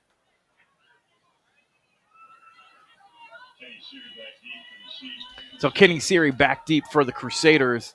Gonzalez teeing it up and set to kick it off with 8 seconds left here in the half.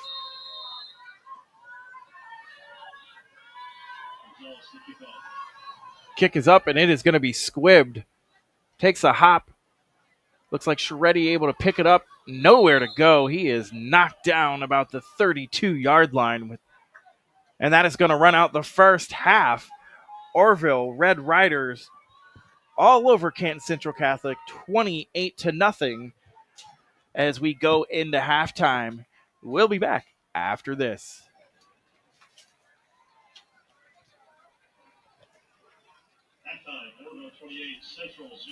Northeast Ohio knows football, and Sarshone Auto Group knows Northeast Ohio.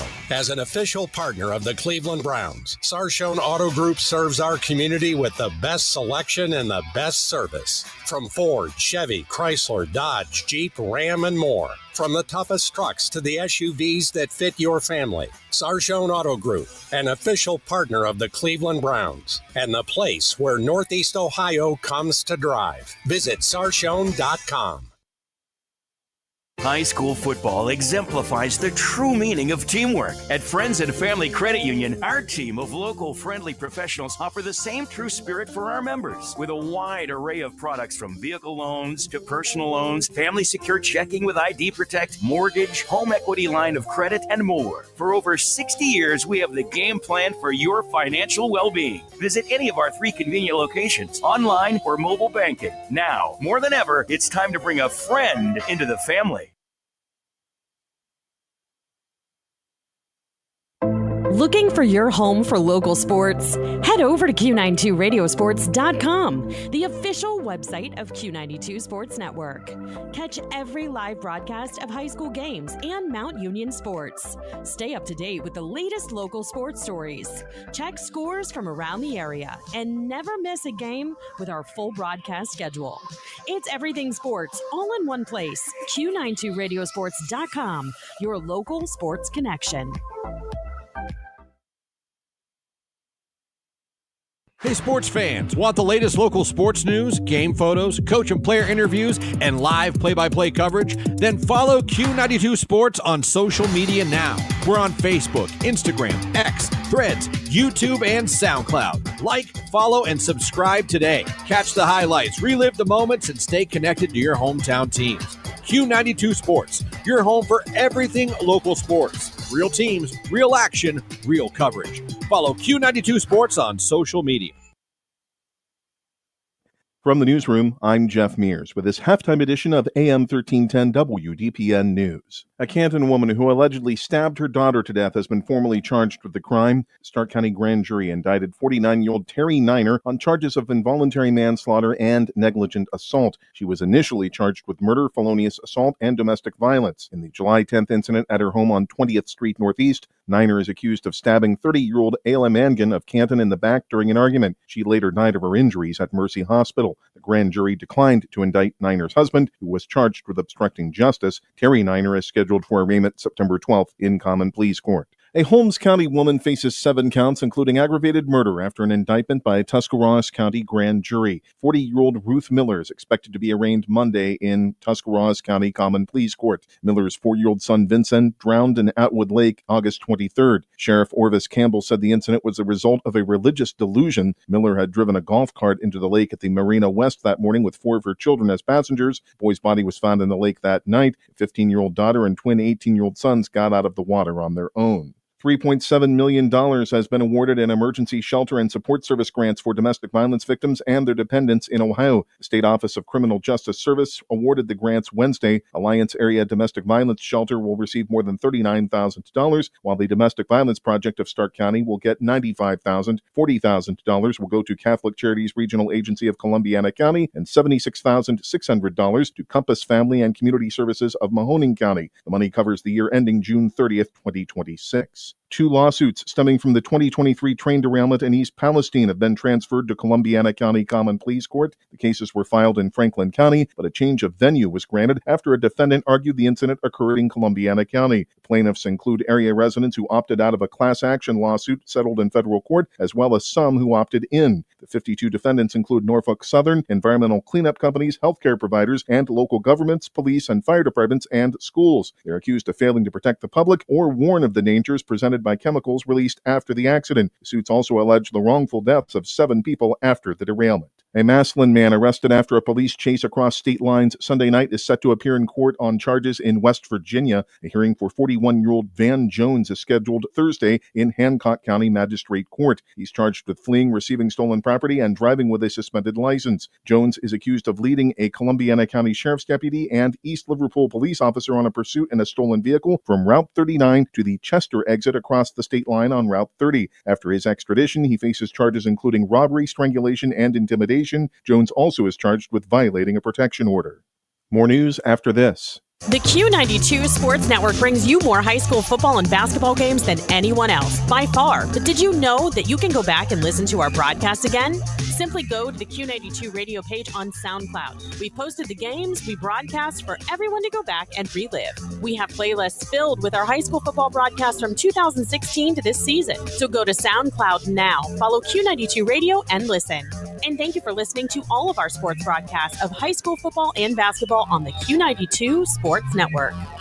The Youngstown Ursuline football game scheduled for tonight has been canceled. A federal lawsuit was filed this week against the school, administrators, coaching staff, and several members of the football team and their parents. It alleges a member of the team was physically and sexually assaulted by other team members. The incidents were recorded on videos shared in the team's group chat and were later sent to other students and the community at large. It also alleges a lack of proper investigation and a cover-up by administrators. The school says disciplinary action has been taken against some students most directly involved with the alleged incidents and says some other students involved had left the football program before any disciplinary action could be imposed. Farrell coach Amp Pegues said he was informed of the game's cancellation Thursday by Ursuline coach Dan Reardon. The city of Warren, a police officer, and a hospital are denying claims made in a federal lawsuit filed by a woman arrested after a miscarriage. Brittany Watts was charged with abuse of a corpse following a September 2023 incident. The grand jury later declined to indict her. The suit claims Watts went to St. Joseph Hospital after experiencing pain and bleeding at roughly 21 weeks of pregnancy. She alleges she was denied timely and appropriate medical care after being diagnosed with a condition known as placental abruption. Watts says she went home untreated and miscarried. She visited the hospital a third time and accuses hospital staff and police of fabricating evidence against her, conspiring with a police detective to report her, and being interrogated. The city says the interrogation was consensual, and the hospital says Watts left the hospital twice against their advice.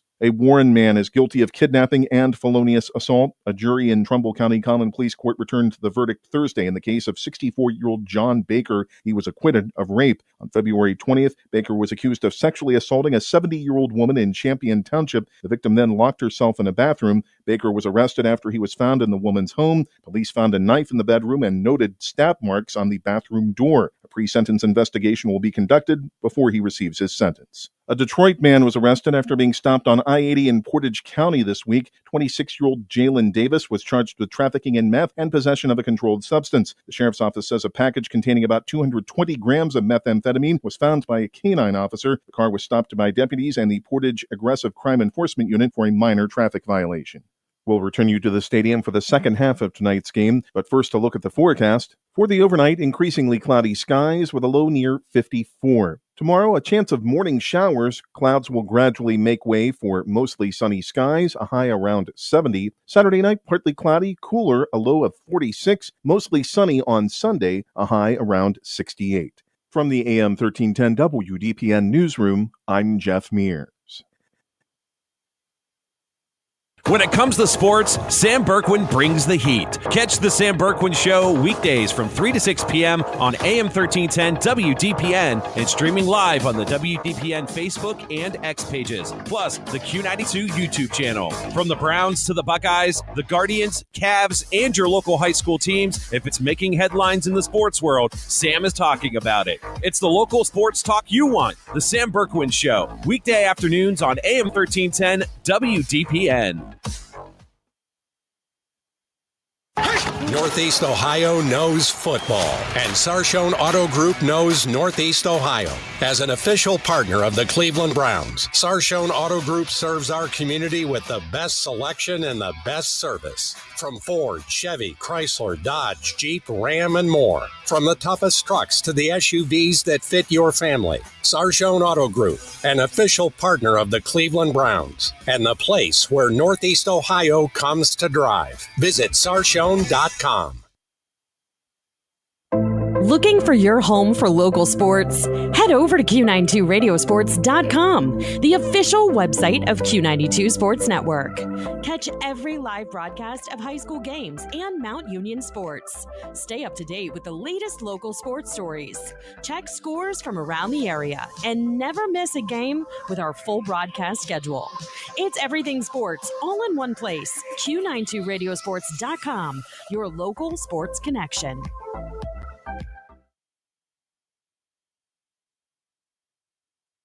This is high school football presented by Sarshone Auto Group on Q92 and the Q92 Sports Network. All right, welcome back here to halftime in Canton, Ohio at Canton Central Catholic, where the Orrville Red Riders lead 28-0. We're going to go over some local scores here. Out in Lake, the score is Lake Blue Streaks 27, Rocky River 7. and that's battle of 2-0 teams. Out in East Canton, we have Sandy Valley 23-14. East Canton does lead with 52 seconds left in the half. Akron East 12, Canton South 7 at halftime. We have Perry 13, Harding 0, with just a few moments left here to play in half. Halftime, Marlington 14, Howland 10. And we have Northwest 0, Louisville 0 going into halftime. So those are some scores around our area. We'll be back to talk about the first half after this. It's time for Purple Raider football. Catch every snap, every score, and every big moment all season long on AM 1310 WDPN. This year, it's even easier to follow the 13-time national champion Mount Union Purple Raiders. Listen live on AM 1310, the WDPN Facebook and X pages, and streaming on the Q92 YouTube channel. Sam Berkwin and Ryan Bevere are back in the booth, bringing you all the action. Don't miss a minute of Mount Union football on AM 1310 WDPN. Missed the big game? Don't worry, Q92 has you covered. Check out our SoundCloud page where you can relive every exciting moment. From high school football, basketball, baseball, and softball to Mount Union football and basketball, we've got it all. That's every broadcast from this season, and even classics going all the way back to 2016. Follow Q92 Radio on SoundCloud and never miss a play, a call, or the thrill of the game. Q92 Radio on SoundCloud, your home for every game, every season. RG Drag, Stark County's premier career center, offers programs that prepares its students at the high school level for careers and continued education beyond high school. Upon completion, RG Drag students have an immediate opportunity to obtain a well-paying job in many exciting career fields. We offer everything from culinary, dental assisting, engineering, sports turf and landscape, welding, and so much more. Contact RG Drag to find a program and career that's the perfect fit for you. RG Drag, where careers begin. When it comes to sports, Sam Berkwin brings the heat. Catch the Sam Berkwin Show weekdays from 3 to 6 p.m. on AM 1310 WDPN and streaming live on the WDPN Facebook and X pages, plus the Q92 YouTube channel. From the Browns to the Buckeyes, the Guardians, Cavs, and your local high school teams, if it's making headlines in the sports world, Sam is talking about it. It's the local sports talk you want. The Sam Berkwin Show, weekday afternoons on AM 1310 WDPN. You're listening to High School Football presented by Sarshone Auto Group on the Q92 Sports Network. All right, we are back here still at halftime. About 6 minutes left here to go at halftime. We're just going to talk about our first half here. The Orrville Red Riders lead 28-0 over the Canton Central Catholic Crusaders. Ryan, what a first half we saw the Raiders put together. Struggled on their first drive, really didn't put anything together, but after that, once the offense got things together, they were on a roll and hard to stop. Yeah, the Red Riders, is rolling pretty well tonight. Like I said before, I was talking to Coach Bus Cannon before the game, and, he was worried about starting off rough. But so far tonight, the only rough part they've had on that offense side is that first series, and that was getting the feel of the game. Now, it was interesting to see that they're running kind of a two-quarterback set here, each quarterback getting a drive for themselves. The young sophomore Lorson comes in, has a little bit of miscommunication with his receivers, but able to drive the team down the field after that and find the end zone. And then Kraft able to come out with two great drives and find the team down the field and just take control of this game. And then what can you say about McDuffie? I mean, the kid's making plays on offense, has a pick 6 on defense, his 4th of the season. Just a great job so far overall by Orrville. Now, on the other side of the field for Canton Central Catholic, you can kind of see that they're defensively they're getting worn down by these long drives. but you can also see that their lack of experience is hurting them just a little bit, and the lack of the size on the defensive line. Yeah, they're very young this year, and Coach Lynn Smith hammered that hard in the pregame stuff with me. Is they're a young team, a young team that these Crusaders fans are not used to seeing. A bunch of young guys taking it, and as you said, they can see it. We are getting mistakes, a lot of penalties so far on the season. They're not putting drives together. The injury bug is definitely not helping them out with going with 4 quarterbacks already this year on week 3. I believe an offensive lineman who is injured. It has not been, their season has not been clicking for them. But the good news is, if you're a Crusader fan, is looking back at last year, they struggled the first 3 weeks and then end up pulling out 6 wins, 4, and making the playoffs.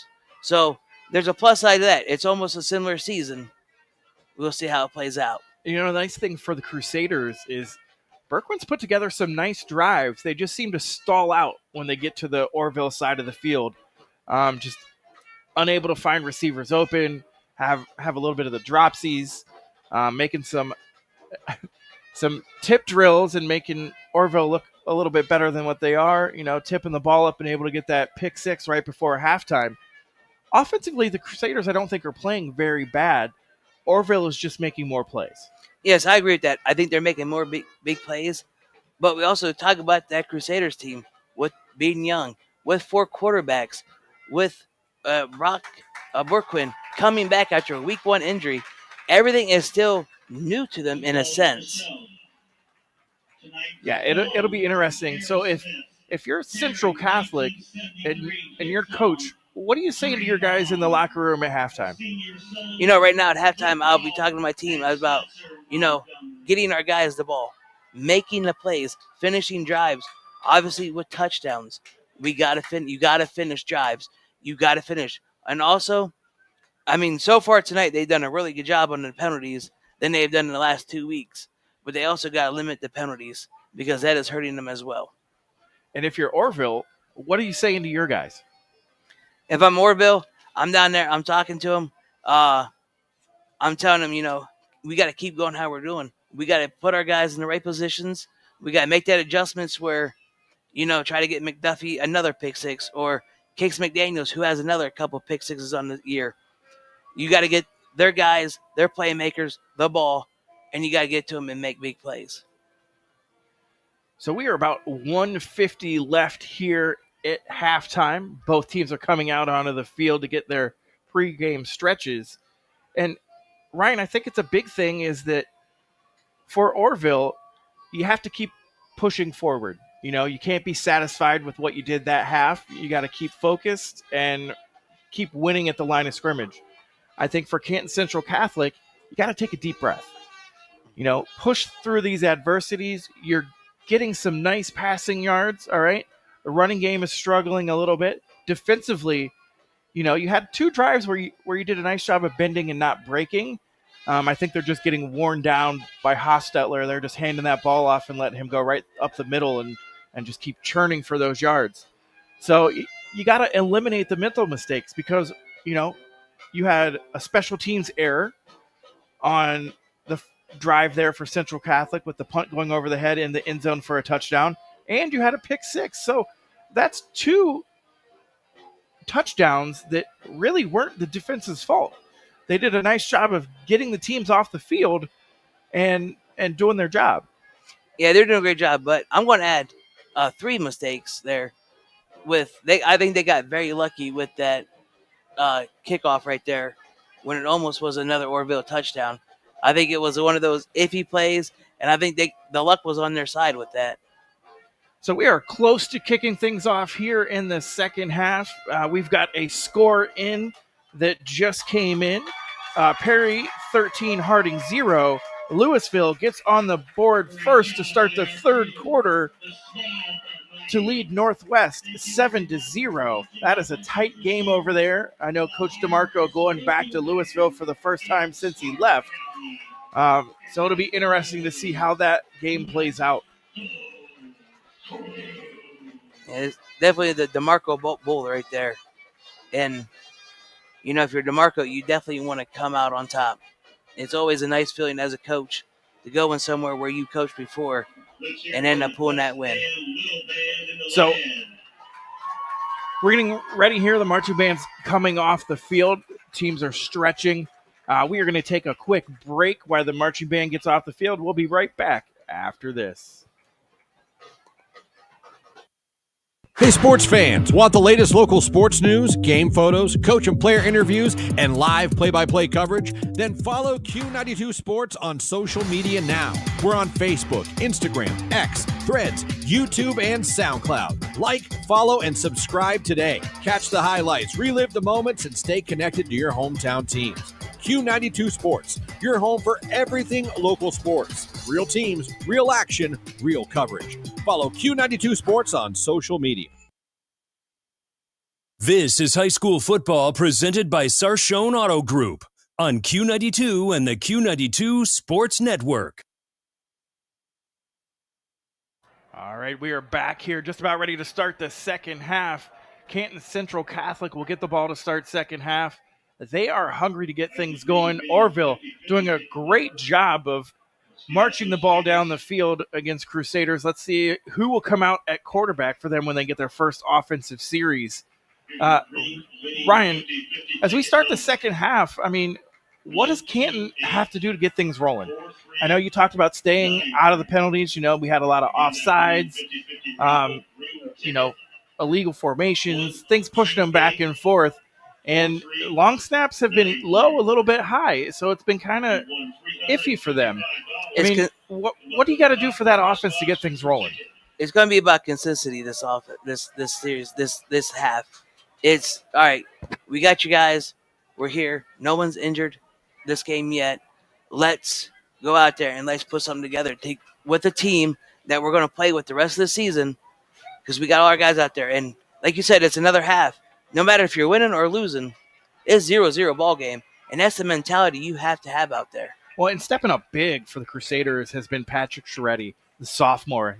He's a guy you almost can't bring off the field. The only one kind of making some big plays for him. Stroud's been bottled up in the backfield.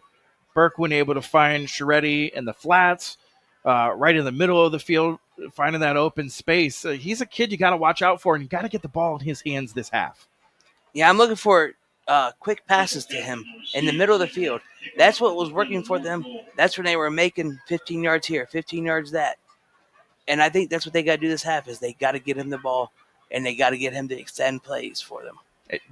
Definitely. So Crusaders are coming out onto the field. Teddy Siri is back deep for the Crusaders. Gonzalez set to kick the ball off. The wind has picked up quite a bit here.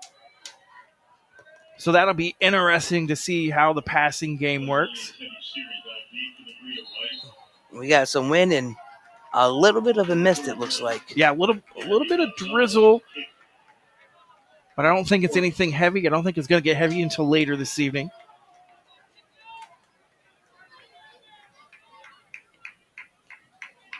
So both teams are set here to start the second half.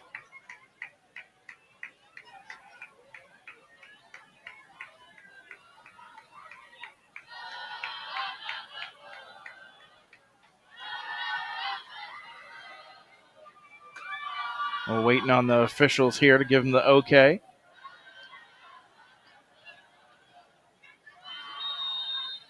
Here's the whistle. Gonzalez set to kick it off. High kick. Caught there by the up back, number 81. Churning his feet, trying to make something happen. And he is brought down at the 40-yard line. Carter Competti there on that return for the Crusaders.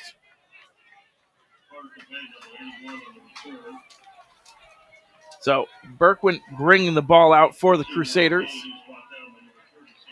As the Crusaders start this offense drive too, Berkwin was also 6 for 15 with 45 yards in the first half. So that was some pretty good stats for him. You got him in the shotgun, Stroud right next to him, Scheretti in the slot. Hand off to Stroud up the middle, trying to make something happen. Able to pick up maybe 1.5 yards on that.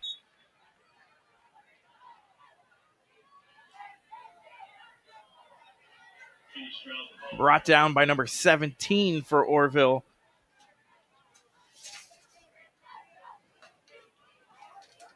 Luke Kinzer. Crusaders come to the line. Twins to the left. Single receiver to the right. Stroud in the backfield. Shreddy in motion. Hand off to Stroud on a counter. Chernin trying to pick up some yards, but there's a big push by Orrville. Able to pick up about 1 on the carry. That's going to bring up 3rd down for the Crusaders. As much as this Crusader offense wants to run the ball, I think right now they have to accept aside from that, because right now this game, it has not been going anywhere. It is time to make plays. It is time to get into the end zone. It is time to get something for your home fans here to cheer for. So Brock Berkman bringing the ball up. Shotgun formation. Reading the defense. Snap is back. Drop back to throw. Looking for the screen, and it is broke up by number 51 for Orrville. They read that all day long. Graham Hostetler able to break that up. Intended for number 17, Kenny Stroud, on that running back screen. So it is 4th down. We saw just a quick kick last time. I wonder if we're going to see the same thing here. It looks like we're going to. Snap is back. Kick is up. And it is going to drop and take a Crusaders roll. And it is going to be down about the 11-yard line is where Orrville will start. 42-yard punt by Brock Berkwin. It's kind of funny. We did not see Brock Berkwin as a punter listed in the roster. No, we did not. But so far it is working for them. And it kind of has to go for it this evening because Tyler Cook is their normal punter, and he is injured. So they're trying to find someone to take over the job, and Berkwin doing a nice job for him. And that's the one thing that sucks for the Central Catholic is so far this year it's been piecing and placing guys in the positions just to field a team. So Orrville out on offense. Number 13 in at quarterback. Snap is back. Hand off to McDuffie. Makes one man miss, and he is brought down after picking up 2 on the carry. Mark Lorson in at quarterback this drive. As the Orrville Red Riders come out on the offense drive, we look back at the first half real quick. Both quarterbacks pretty much evened out. Our sophomore quarterback, Lurson, was 6 for 14. The senior, Cameron Kraft, was 7 for 14, both with a touchdown, and only 10 yards difference. So Lorson shotgun formation. Looking to run, keeps it himself. Able to pick up about 1 on the carry before he is wrapped up by a host of Crusaders. So that's going to bring up 3rd down. Be 3rd and 8 on their own 18-yard line.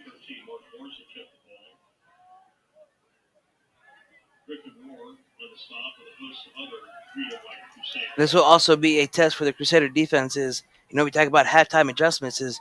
One of them had to be the 3rd down conversion. So it'll be interesting to see if they're able to stop them this drive. So it is 3rd down. Orrville, shotgun formation. McDuffie alone. Looking for McDuffie. Throws it out. Miscommunication again. McDuffie kind of ran 10 yards and out, and Lorson kind of threw it 5 and out, just right at the sticks. So that's something to kind of keep an eye on when Lorson's in, is that he is struggling to communicate with his receivers. I don't know if it's play calling in the huddle or what's going on. I would say it's a little bit of nerves, especially with, tonight Coach said it was going to be his first test of seeing the lights, seeing the action. So I'm sure there's a little bit of nerves there, even though he's played in pretty much a good portion of the game, but he's still a young guy. So Orrville to punt. Snap is back. Punt is up. It is caught. Nowhere to go. Number 22, Vincent Chiretti there on that return. So Crusaders will take over 1st and 10 on their own 46-yard line.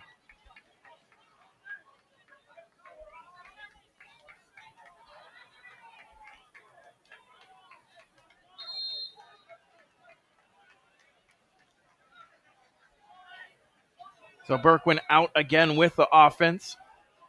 Stroud in the backfield with him. Hand off to Bogdan. Bogdan looking to make something happen. Or excuse me, that was Chiretti. Patrick Chiretti on that jet sweep.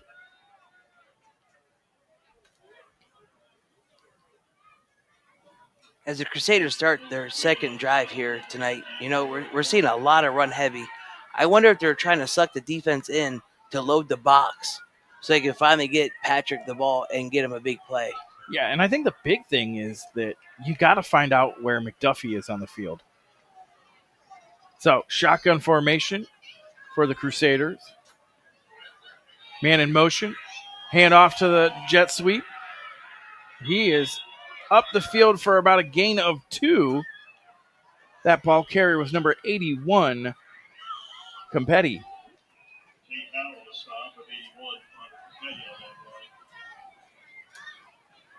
And I agree with you, Mike, when you said that, they're wondering where McDuffie is, it's one of those guys you want to look out for on both sides of the field, but definitely on that defense because you don't want him to end up with another pick 6 tonight. So it brings up 3rd down and 8 for the Crusaders. 7:18 left in the third quarter. Ball on the 48-yard line.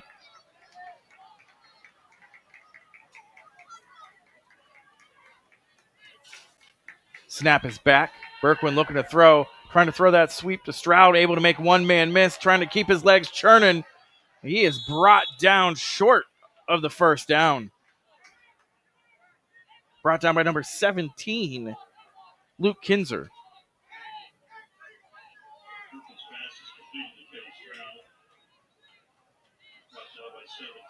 Stroud did a nice job of trying to gain those extra yards there. Oh, yeah, fighting for the yards. And, with 4th down coming up, we wonder if it's going to be a dummy play or if it's going to be get to the ball, let's ground and pound, and let's get this first down. Looks like for the first time this evening, we are under center. Power I formation. Stroud able to follow his blockers and pick up that first down with a gain of 4. So a nice push there by the Crusader offensive line. Leading the way on that one is Alex Estrada, Benjamin McKee, Ostertag, Parker, Wagner on that offensive line, able to get things going for him. And it looks like they're lining back up in I formation again. So power I. Hand off to Stroud again. Able to pick up another first down for the Crusaders to get things going. I wonder if it's a look that they haven't shown yet this season. They're always been in that widespread formation. A lot of the film is probably on the widespread formation, especially with Brock in. And now they're coming in with this power I formation, and it's working for them. So it's 1st and 10. Ball on the Orrville 41-yard line. Hand off to Stroud again. Another hole, driving his feet. He is close to picking up a first down. Let's see where the officials mark it. They're going to mark it 2nd down, 2nd and about 1.5 maybe. I agree with your last comment there. It was, it's something they have not seen on film yet, and it's hurting the Orrville defense right now because if you don't practice it and if you don't prepare for it, it is going to hurt you in the long run. It is a great job by the offensive coordinator here for Central Catholic. Brock under center. Hand off to Stroud once again. Finds a hole. Keeping his feet churning. It is going to be 3rd down. about a third down and maybe a half a yard. It is close, Ryan. Yeah, I'd say about a half of a yard. And, it's something you want to see from this Crusader offense is, you mentioned before that bend don't break. They're out here right now showing that they're ready to go, and they're not going to give up easily. If you want to beat them, you're going to have to physically beat them and take them out. So it is a big third down here for the Crusaders. Ball on the 21-yard line at Orrville. Under center again. Snap. Hands it off to Stroud. Has a hole, and he is able to pick up the first down. What a drive the Crusaders are putting together right now. Very unluckily for Stroud right there, too. And it was a shoelace tackle because if no one grabbed his foot right there, he was clear to the house. Yeah, nice hole there. Nice job by this offensive line to get a good push on this drive. Taking a play out of Orrville's book of trying to wear this defense down. So, Brock under center once again. Stroud in the backfield. Quick pitch to Stroud. Looking for room. Nowhere to go that time. He is brought down for about a loss of 1.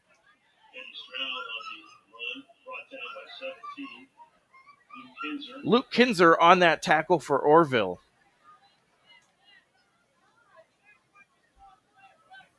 So, Crusaders getting some momentum. 2:57 here left in the third quarter. Ball on the Orrville 19-yard line. Second down and 11.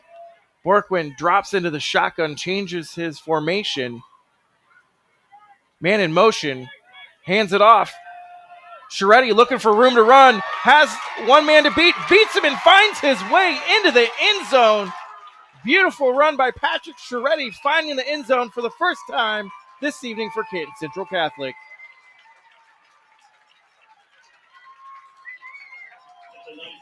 And looking at that offensive drive right there from the Crusaders, I think that is something that they wanted to do because towards the end, the defense was in a 52 front defense, and they were loading that box for the playmakers on the outside to be able to go up there and score a touchdown. And they did a nice job. They came up into that under center formation, quickly dropped into the shotgun, and Rossetti set to attempt this extra point. Berkwin, the holder. Snap is back. Hold is down. It is going to be close, and it dinks over the crossbar, and it is good. Crusaders with 2:34 in the third quarter find the end zone on a 19-yard run by Patrick Scheretti. So Orrville has 28, Canton Central 7. Just a nice job by that Canton Central offensive line that series, moving the ball down the field. Yeah, they did a really great job there. Again, the bending but not breaking, not giving up. They switched the offense up to break their defense. And then, like you said, that last drive, they lined up in I formation. And then out of nowhere, they dropped back into shotgun and ran that nice little jet out to the side, and we had a touchdown. It was a nice job that they went up there. They kind of held for a minute, read what Orrville brought out on defense, and then dropped it back and spread everything out again, and then just ran that jet sweep perfectly, and Scheretti able to make some plays with his feet and get down the field. That's also the one nice thing about having your starting quarterback, your QB1 back, is now you're not placing so many people in places. Now you're able to run your offense. Now you're able to figure out what your team is and what they're made of. And they did a nice job of changing it up that drive, bringing that power offense with two backs up to block and Stroud in the backfield. Our kick is a squib kick. It is going to bounce. Picked up by number 10. Trying to find some running room. Makes one man miss. Has a little bit of an opening. Trying to make the second man miss. Ball is on the turf. We have a fumble on the field. And it is Crusaders' ball. What a turn of events. These Crusaders are here. They're ready to make a noise. Case McDaniel on that return, picked up by Canton Central Catholic. and the Crusaders are back on offense.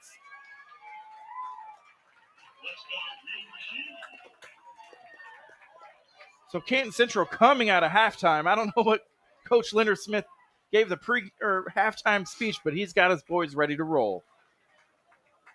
And that's what you love to have. And, we talk about, coming out 0-0 mindset.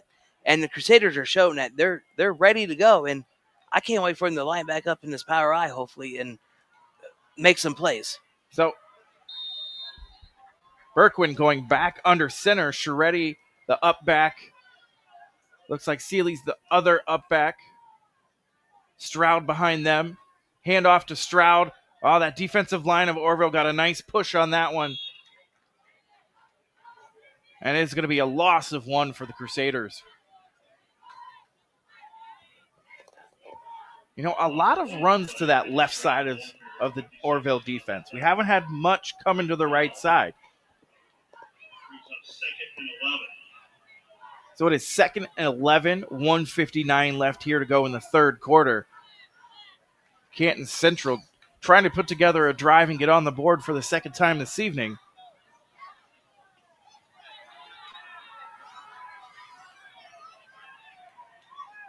Snap. Fakes the handoff to Stroud's going to keep it himself. Trying to make one man miss. Able to pick up about 5 on the play is Brock Berkwin on that keeper. Pushed out of bounds by number 4 and number 2, Daryl Mosley. Mike, and as you talked about a minute ago about, a lot of runs to the left. And, I'm starting to wonder now, too, if maybe Orrville's defensive coordinator picked that up on film that they go to the left side a lot. And that's why we haven't seen much of Kenny Stroud tonight. So, again, the power I formation. Brock is going to reset the offense, drop into shotgun. Stroud to his right, Twins to his left. Sharetti in motion. Hands off to Sharetti again. Has room to run. Breaks 1. Able to run it close to the first down marker. And they are getting him the first down. Patrick Sharetti making things happen for this Crusaders offense. Brought down by Gonzalez. And they're lining up in that power I formation. And it's not just a power I and then slowly coming out into the shotgun formation. They are jumping to their spots and they're loading where that defense is still loaded up in the box and they can't do much.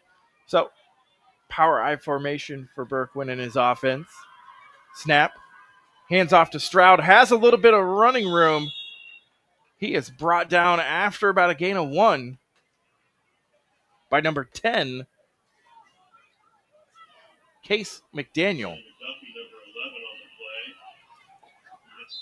So that ends the third quarter. Orrville 28, Canton Central Catholic 7. We will be back right after this. Northeast Ohio knows football, and Sarshone Auto Group knows Northeast Ohio. As an official partner of the Cleveland Browns, Sarshone Auto Group serves our community with the best selection and the best service. From Ford, Chevy, Chrysler, Dodge, Jeep, Ram, and more. From the toughest trucks to the SUVs that fit your family. Sarshone Auto Group, an official partner of the Cleveland Browns, and the place where Northeast Ohio comes to drive. Visit sarshone.com. You're listening to High School Football presented by Sarshone Auto Group on the Q92 Sports Network.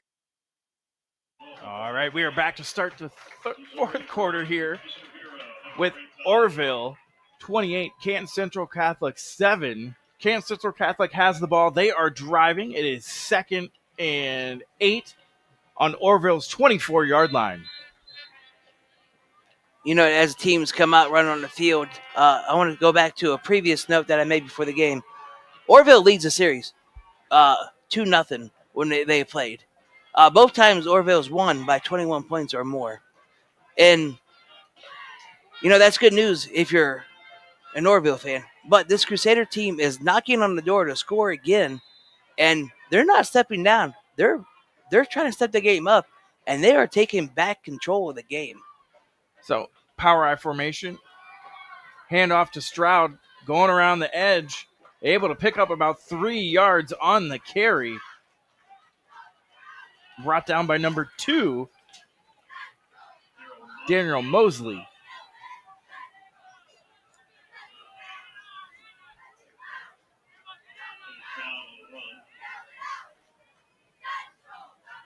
So Central changing things up on offense here in the second half, and it is working for them.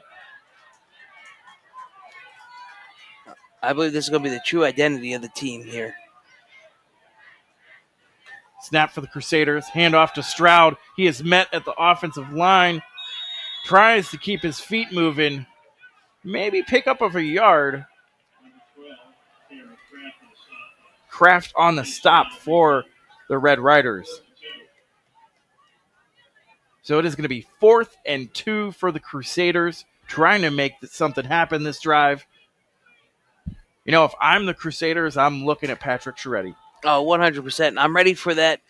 Right now, I think it would be a nice jet sweep to that left side. I know they love that left side, but there's a lot of green over there right now. Or you fake the jet sweep and Berkwin keeps it and goes to his left. So, shotgun formation, switching it up. Stroud to his right, Scheretti in motion. Berkwin trying to follow Scheretti. It is going to be close to a first down. Let's see where the officials mark the ball.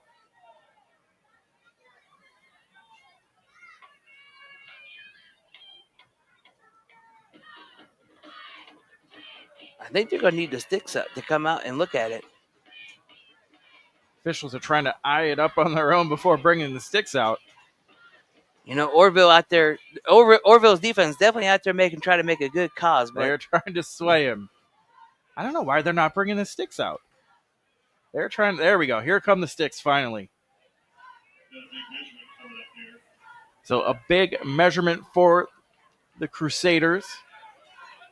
Trying to keep the momentum alive. And it is turnover on downs. Orrville able to stop him about a half a yard short to get that first down. And that was a huge play for the Crusaders too, because they definitely wanted to keep that drive rolling. They wanted to keep score. They wanted to score again, but they didn't want any momentum to go to the Orrville Red Riders tonight. So, big defensive set here for Canton Central Catholic. Red Riders come out, trying to see who's playing quarterback for them this drive. And it is going to be number 12, Cameron Kraft, back in at QB. McDuffie to the far right. Handoff up the middle. Able to pick up about 2 yards on that carry.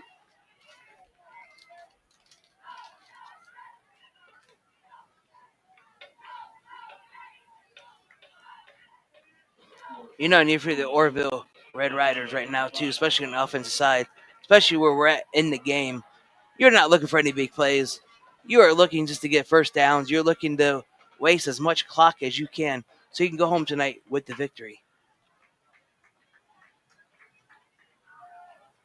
The Kraft shotgun formation.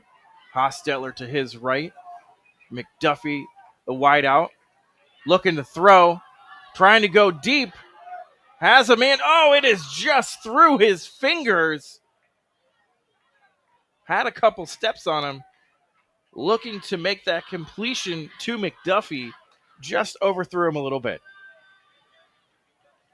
It was definitely just overthrown just a little bit. But unfortunately, that was the difference between also, too, when you're a receiver, of taking that half second to look back multiple times for the ball. And a big thing is that stops the clock. So it is third down for Orrville. About 3rd and 8. Ball on their 19-yard line. It's a big third down for the Crusaders. Not very successful this evening so far on third down. Can they make the big stop they need right here? Kraft gets the ball, looking to throw. Has a man in the flats. He is able to hold on to it for the first down. McDuffie able to pull that ball in. Dominic Bogdan on the tackle. You know, as DB right there, it's third down. You're both fighting for the sticks. You're trying to get them to punt the ball. You have to do everything you can to get that ball out of his hands. You got to punch it out. You got to try anything. So Kraft, shotgun, hands it off to Hostetler. He is met in the backfield. Not much room to run. Maybe got back to the line of scrimmage. Brought down by number 50, Chase Parker.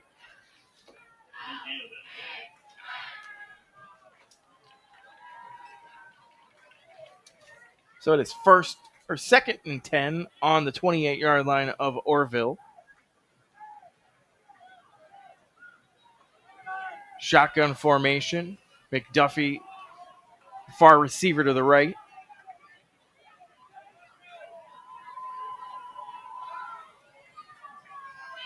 Snap is back. Fakes the handoff. Looking to throw. Has a man. The tight end is open right at the sticks. He is rumbling, stumbling, able to pick up about 15 more yards into Crusaders territory. Is number 8, Perez. Brought down by Dominic Bogdan. And Perez did a great job there, too. Not only catching the ball, but he lowered his shoulder and was able to knock the defenders out of the way to pick up even about 5-6 more yards there. Shotgun formation. Hostetler to his right. McDuffie, single receiver, bottom of the field. Twins to the left, just staring at the clock, letting some time roll off. Snap is back. Hands off to Hostetler, makes up. Nice job there by the Crusaders line of just grabbing that ankle and holding on.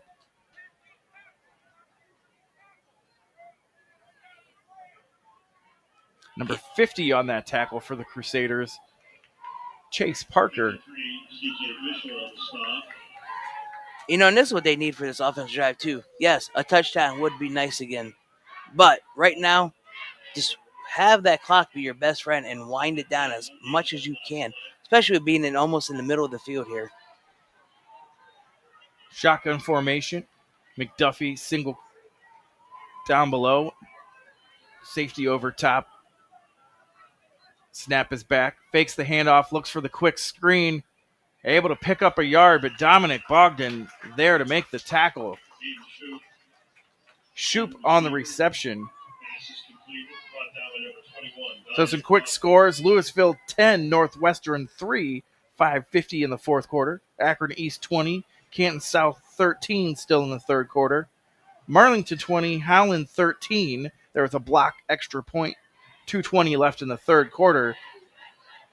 Harding 15, Perry nothing.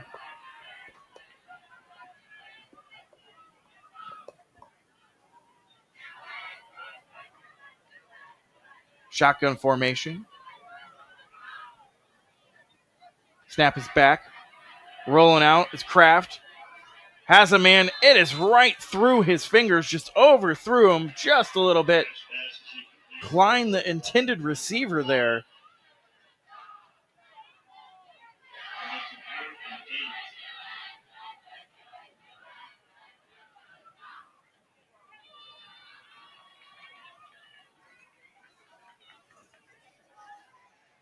You know, this Orrville offense definitely is, slowing down their game. They are trying to take control over the game here. So that brings up fourth down for Orrville. Not many fourth downs for him this evening so far.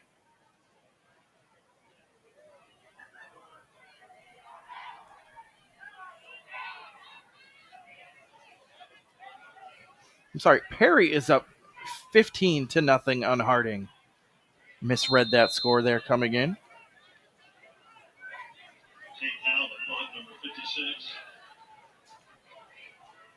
Orrville to punt. Punt is up, end over end, and it is going to roll into the end zone for a touchback. So Central Catholic will take over at their own 20-yard line after putting together two pretty nice drives. Just unable to come up with some points on that last one. Yeah, this is where you got to go. I mean, 6 even on the clock here. You have to roll. You have to start punching it in. You had to start making. This is where you got to make your noise if you want anything to happen. Six minutes left in the fourth quarter. A lot can still happen. You're only down 21. It only takes a few seconds to score. You also have all 3 timeouts. So Akron East is up 27. Canton South 13 in the fourth quarter of that game. So Central back in their shotgun formation. Spread offense here with McDuffie in the backfield. Sharetti in motion. Ball's on the turf. And Sharetti just falls on it. Bad snap back to Brock Berkwin. I'm sorry, Carter Competti was able to fall on that ball. Loss of 4 is going to be 2nd and 14 for the Crusaders. And for the Crusaders offense here, that is something you don't want to see. Is so far this second half, they've been able to dominate. They've been ready to rock and roll. And now it's almost like they're slipping back into some old habits here. So shotgun formation again. Man in motion. Handoff on the jet sweep to Competti. Not a lot of running room. Red Riders able to sniff that one out. And it looks like Shoop on the tackle. Looks like he's going to lose a couple of yards on that too. So there was a loss of 1. It's 3rd and 15 for the Crusaders. Quick score update in the area. Lake Blue Streaks 27, Rocky River 14 in the third quarter.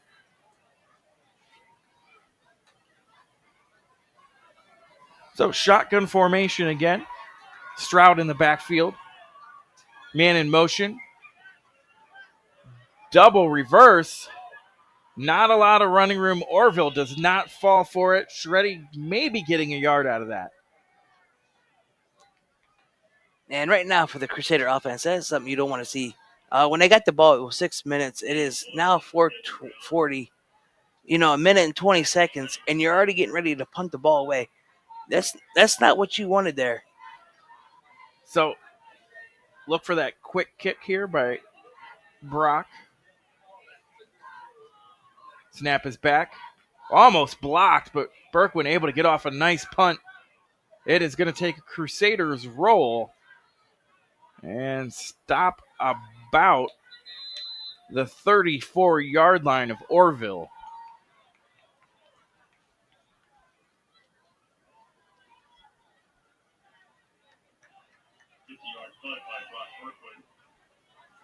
So that was a 50-yard punt for the Crusaders. Brings up 1st down and 10. Ball on the 34-yard line for Orrville. Crusaders defense back out on the field. Right now, too, if you're Orrville, you're looking at 4 minutes left, 3 first downs, and you had the ball game sealed here. Shotgun formation. Snap. Fakes the handoff. Throws to the flats to number 10. Makes the man miss. There's a flag on the play. 1 man to beat. To the 20. To the 10. All the way to the end zone. But we do have a flag on the play. That reception was number 10. Case McDaniel. I'm going to say that flag was going to be holding on the inside receiver right there to help him extend out and be able to score down the sideline there. So the flag takes away the touchdown. Orrville's going to march that back. Crusaders getting a little bit of luck their way.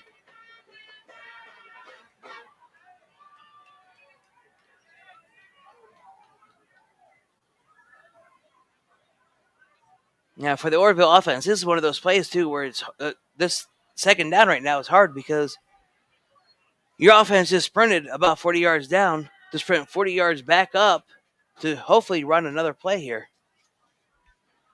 So Orrville brings the ball to the line of scrimmage. It'll be 1st and 21 from their 25-yard line.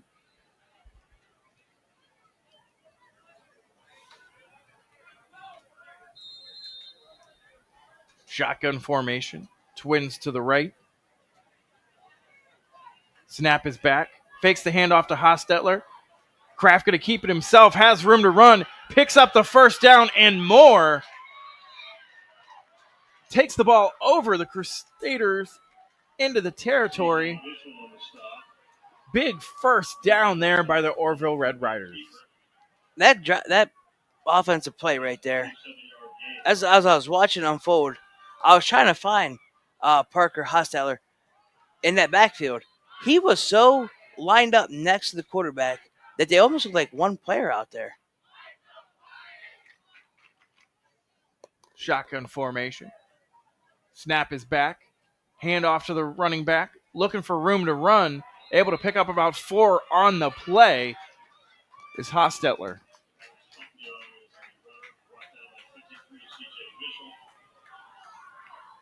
Tackle on the play was number 53, C.J. Bishel. So 3:06 here to left to play in the ball game. Orrville driving, 2nd and 9 on the Crusaders' 47-yard line.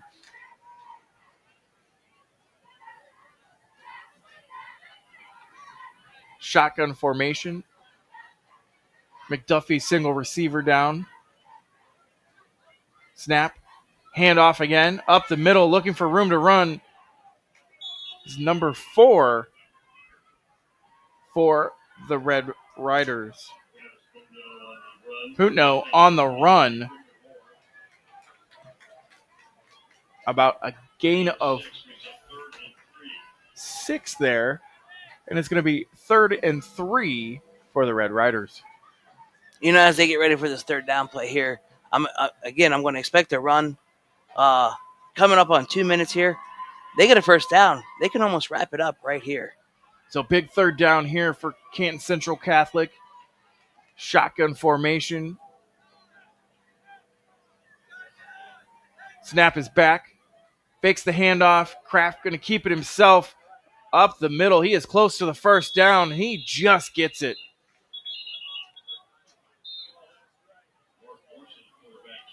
On that far sideline, towards the Orrville sideline, there was a late flag dropped. I think we're going to see probably offsides on the receiver. So that is Larson on the carry. They brought him in for that. So we have a legal formation on Orrville. That's going to push him back here and negate the first down. 1:48 here left in the ball game. It'll be 3rd and 8 for the Red Riders.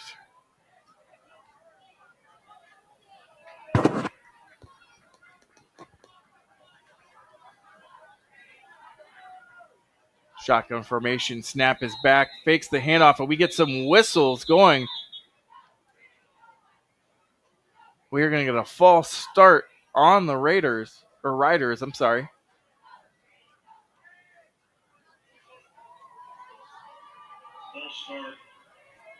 They're getting pushed back again.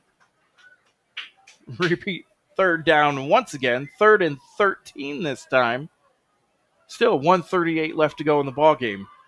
You know, that's something you don't want to see right now. Is you don't want to see a couple of penalties, especially with the Orrville team coming in here very disciplined and to play sloppy football right now, especially when right now we could almost probably be wrapping up everything.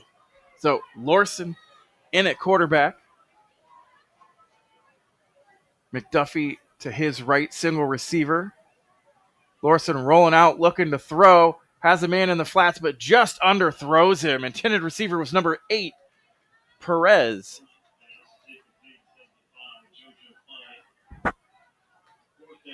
So it brings up 4th down for Orrville. 1:18 left to go in the ball game. 4th and 13.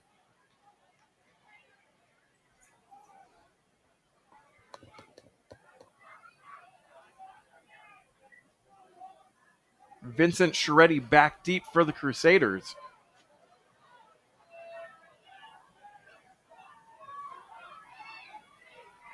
.56 set the punt for Orrville.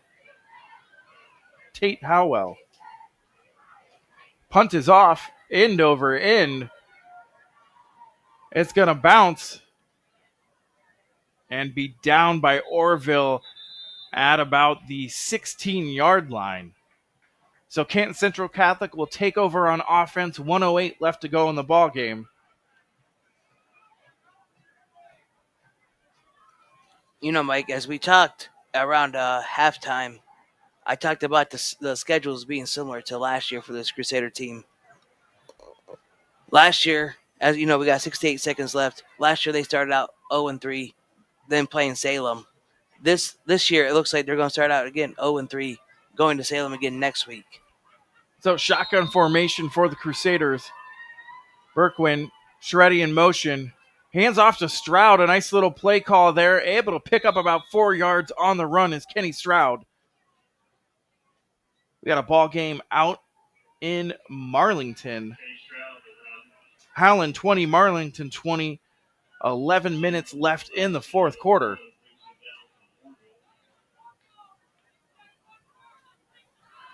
Crusaders shotgun formation again.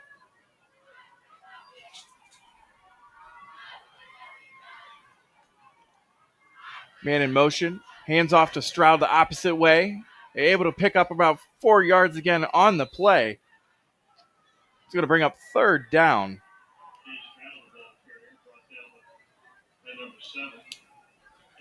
So it's going to be 3rd and 2. Ball on their 26-yard line. 13 seconds left in the ball game. Looks like this clock may just run out here on the Crusaders. And I think that's what they wanted to do. I think they just wanted to get some looks for next week building into that Salem game that they got coming up. And that's the ball game here at Canton Central Catholic. Orrville gets back in the win column with a 28-7 win over Canton Central Catholic Crusaders. We'll be right back after this to wrap up the ball game. Hey, sports fans, want the latest local sports news, game photos, coach and player interviews, and live play-by-play coverage? Then follow Q92 Sports on social media now. We're on Facebook, Instagram, X, Threads, YouTube, and SoundCloud. Like, follow, and subscribe today. Catch the highlights, relive the moments, and stay connected to your hometown teams. Q92 Sports, your home for everything local sports. Real teams, real action, real coverage. Follow Q92 Sports on social media. You're listening to High School Football presented by Sarshone Auto Group on the Q92 Sports Network. All right, we are back. Your final score is Orrville 28, Canton Central Catholic 7. Ryan, kind of a good ball game here for Orrville to get back in the win column. Canton Central Catholic able to put a little bit something together here into the third quarter, beginning of the fourth quarter. Just a little too much, a little too late. What do you think of our game? Who had a great game? What are some things they can work on to going into next season? Or next week, sorry. You know, as we talk about the Crusaders here real quick, I think the second half was the true identity of their team.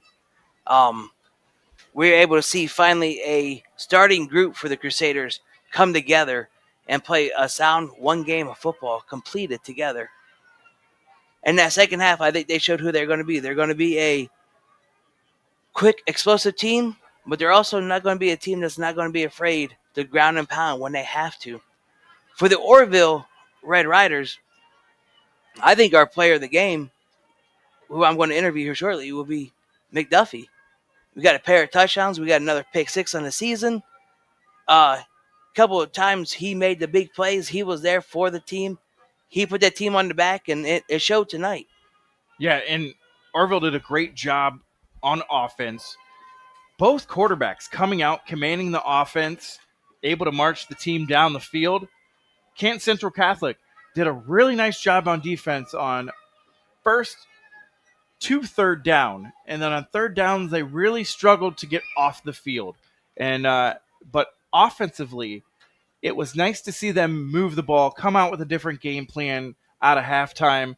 And Sam Berkwin getting Patrick Sharetti involved on that offense. I mean, he was a game changer for them coming out of halftime, and it was nice to see. So once again, 28-7 here, the final. Orrville with the win. To go over some other scores around the Q92 area, we have Alliance 33, Streetsboro 13, with a little bit left here to go in the third. We have a final out with Louisville 10, Northwestern 3. Late in the fourth quarter, it is Marlington 26, Highland 20, Akron East 27, Canton South 13. We have Perry 15, Harding nothing for our scores this evening so far. So once again, Orrville Red Riders getting the job done here. And Canton Central Catholic falling to 0-3, still looking for that first win. Red Riders get back in the win column. Once again, I'm Mike Dixon. This is Ryan Rowland. We are here for Q92 Sports High School Football Game of the Week, presented by Charshone Chevrolet. Hope you guys enjoyed the game. We will see you next week.